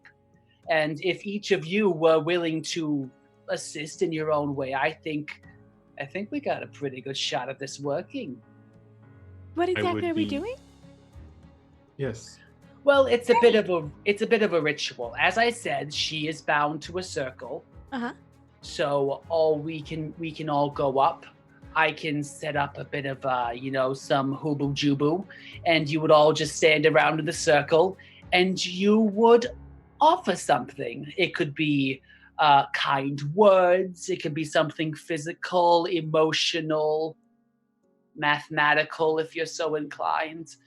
But something that, will have some chutzpah to make this poor departed woman jump into the body of this clearly much younger woman to witness her child's wedding.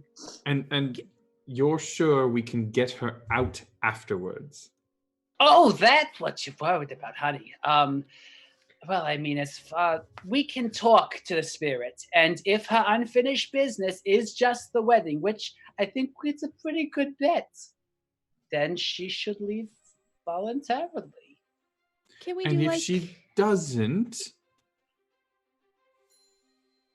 There are things we could do. couldn't we just do like a cushion or something? Like what if she was carrying the rings down the aisle, so she's still involved? Maybe, I don't know. I just feel like Christians just can't see though.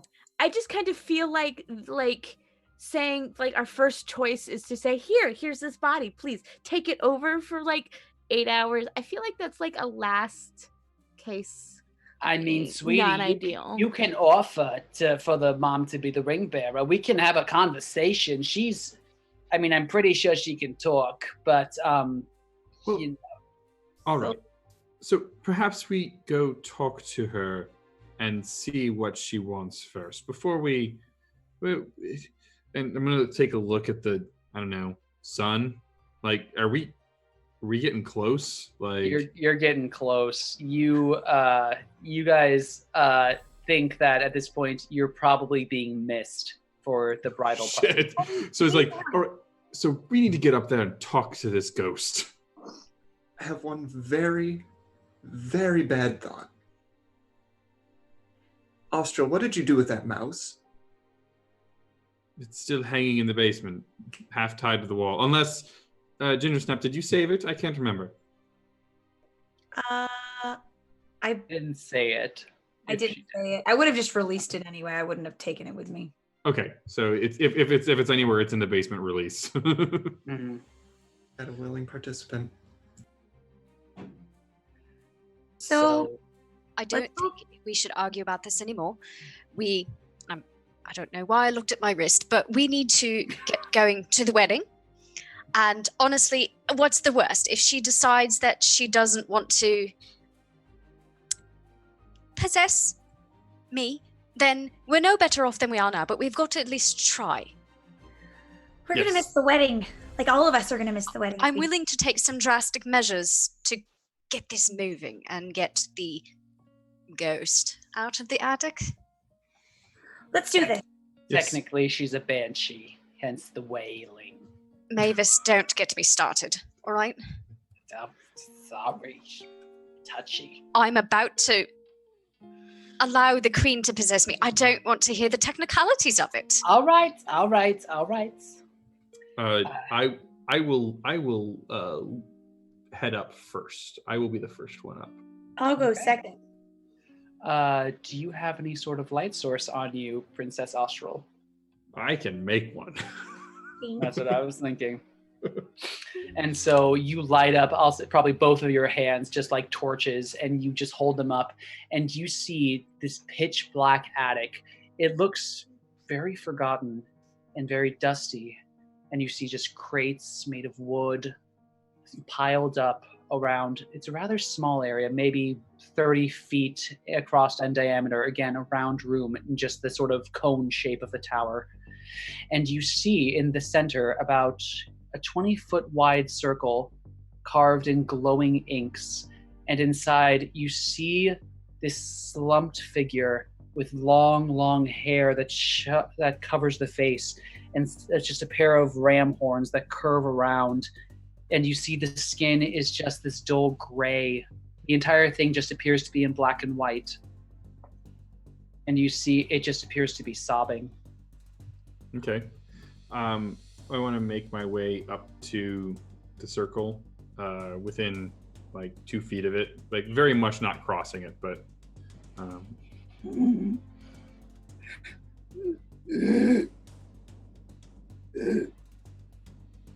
And do we know the queen's name? You would know her name is Saffron. Okay.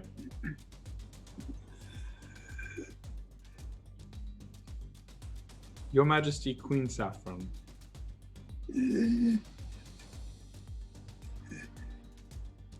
Are you able to commune with us? You see the head slowly lift, but you do not see any features as the hair completely obscures everything except for the horns. I am Princess Austral, one of your daughter's bridesmaids. As you say that, there is a deafening scream, and I need you to make a wisdom saving throw. Yeah, all right.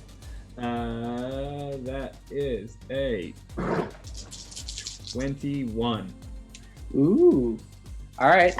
You are going to take, oh shit. 8 points of psychic damage as the scream of torment and just agony just wails through your mind.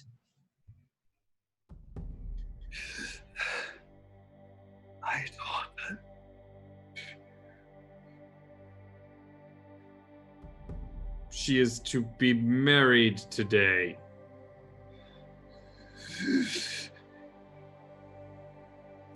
What of it? Do you wish to attend the ceremony?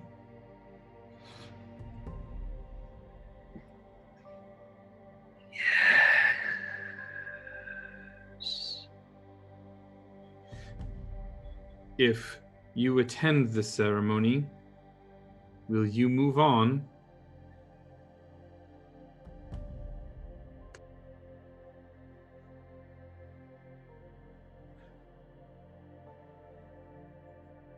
You see her glide slowly to the edge of the circle.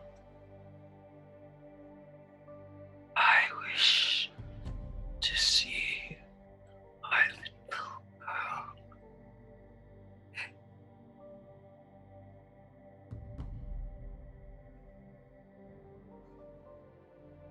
That didn't really answer the question. Are you in the room, Ginger? I'm hiding behind Austral. Oh. Give me that wisdom saving throw, please. 15. You will also take 8 points of psychic damage.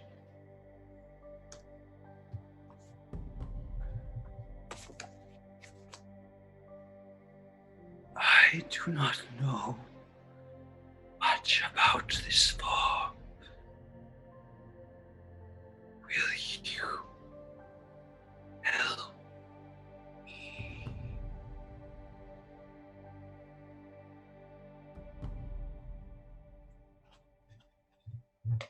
I mean, like, We will help your daughter. She needs you.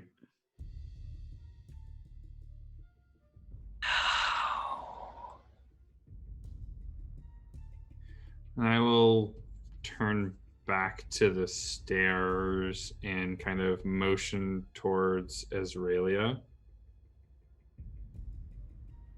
I'm gonna sidle my way up the stairs. Take the mirror. I whisper before you go up. What?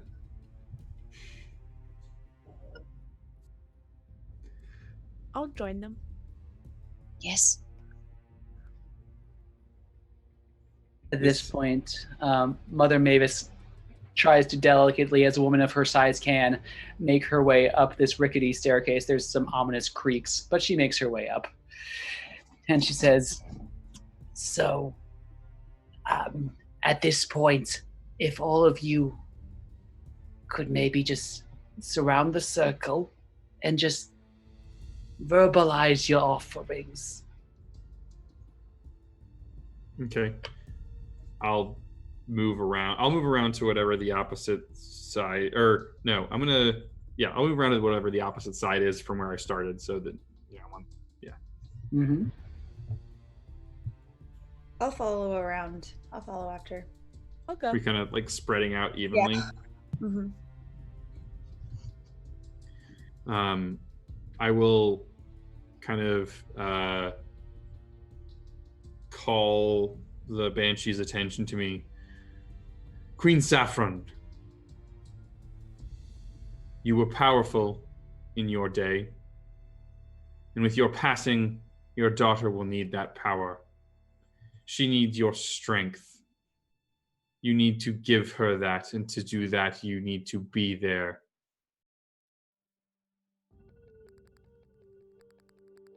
Be with us, embody in us, and take a host so that you can help your daughter start her journey toward queendom.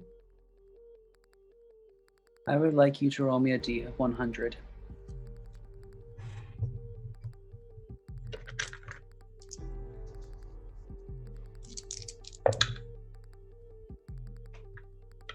$92. Okay. You see that there is a pulse of energy from the arcane circles on the ground, and you see that the Banshee takes a breath. As opposed to the previous ones, you feel like she is actually able to breathe air for the first time in possibly several days.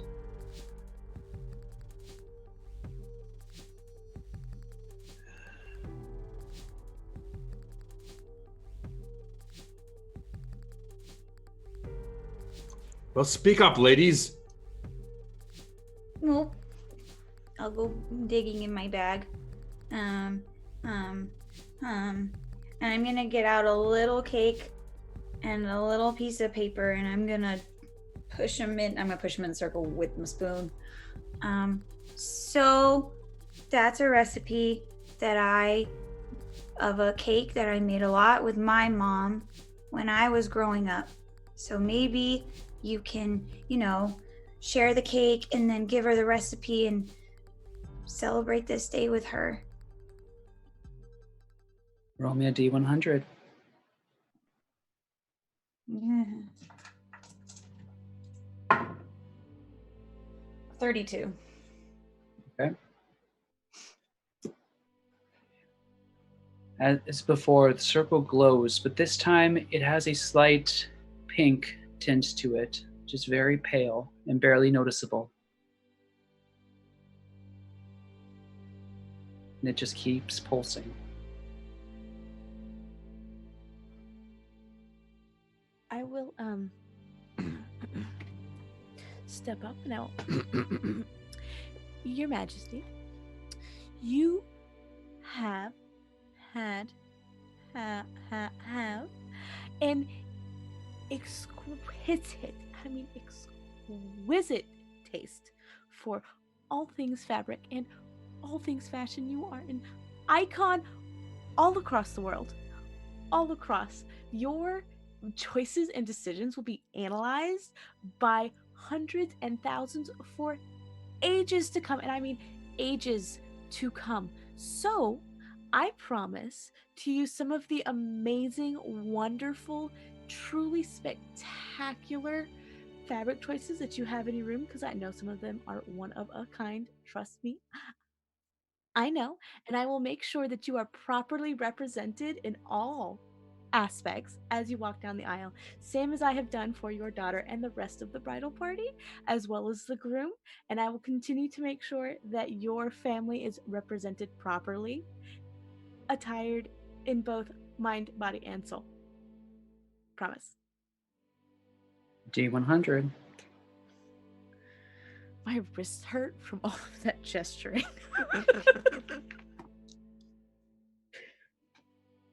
62. All right.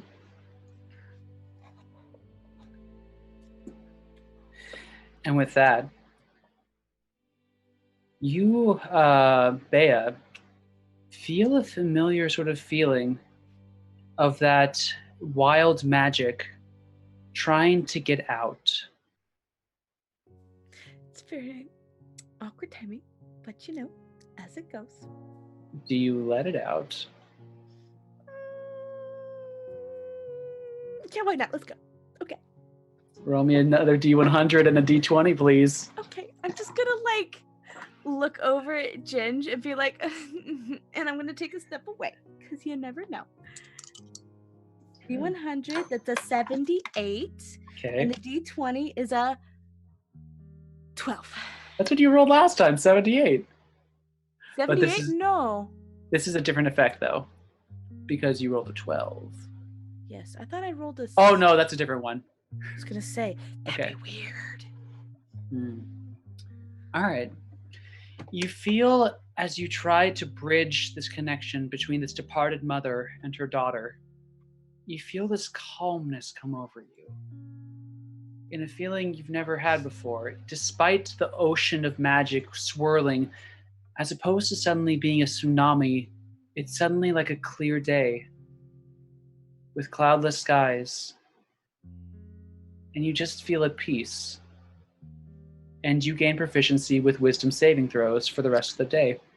Snaps, snaps, snaps, snaps. All right. And as you feel that, this cool blue light enters the circle and just saturates all of the runes. The pulsing continues.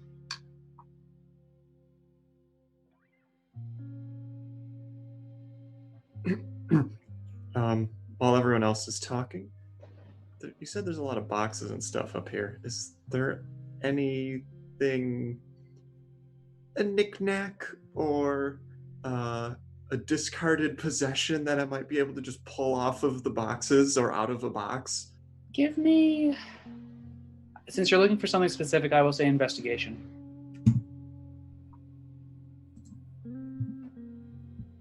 Oh, come on.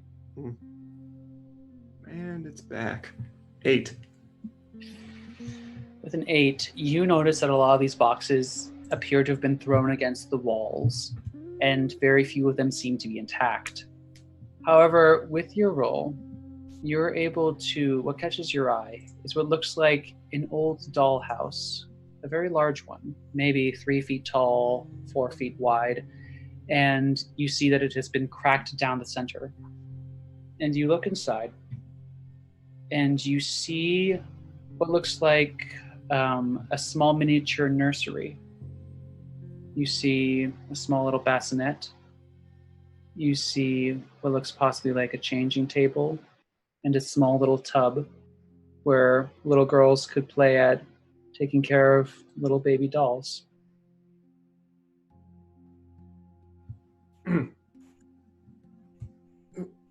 Reach down and grab that and just kind of put it in front of me. Your Majesty, you're dead now, which is a shame. And take a look at this dollhouse and think about all of the great memories you have from raising your fine young daughters. And today is the big day for your oldest, and it would be great if you could, I don't know, simmer down and make it to the big event without causing a stir. Thanks. D100, please.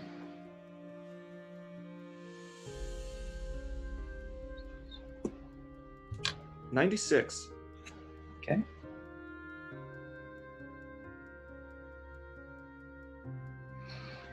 All right.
them. You see the last two entering, bedecked in kilts and sashes, looking a little bit more like Chippendale dancers than anything else. And you see the clearly hyperventilating Marikara alone, holding a bouquet, trying not to cry. Oh my gosh, there all of you are! Definitely gonna try and do some theatrics as we're coming in. Like, just gonna try and like dim the lights, and then kind of like, just make it so that we can kind of almost like sneak in a little bit. Like, I don't want to accentuate the fact that we're late. Want to be able to sneak in and make it seem like we were always there.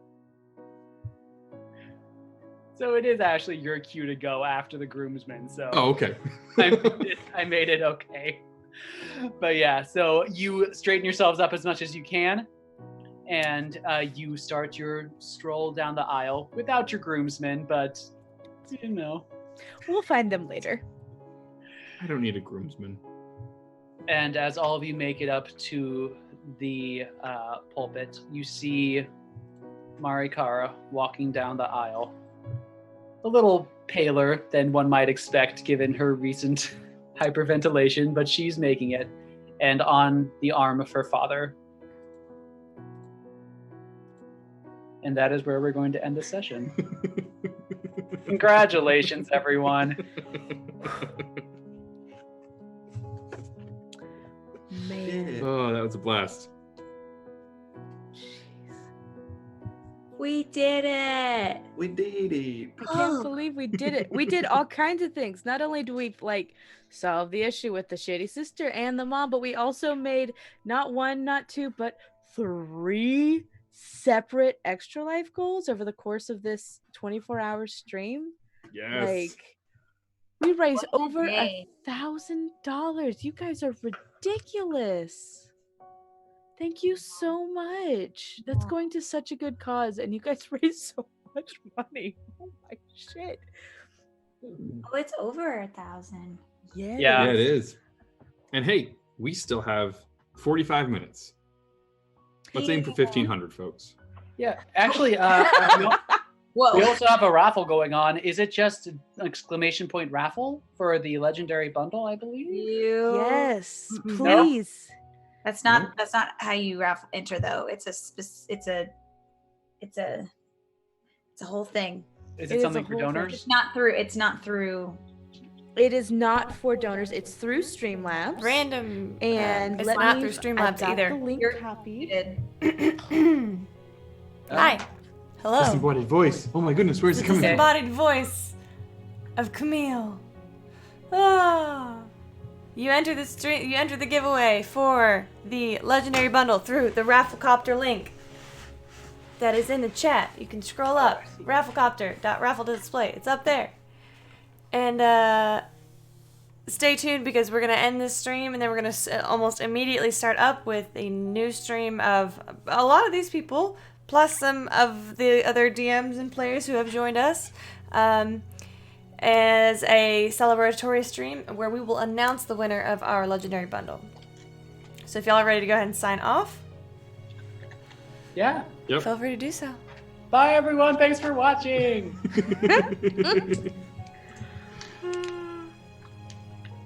Bye, you do it. guys. Do we do like a whole big like sign off thing? Just Yeah, one do We're it. at a already time? kind of over is the thing. Yeah. Over time. Okay. Watch it on Thank you YouTube. You so can find our much. Twitters and stuff. Yeah. And we'll talk about it in the party thing. So Definitely. Cool. Thank you. Bye, y'all. Bye. Bye. be right back.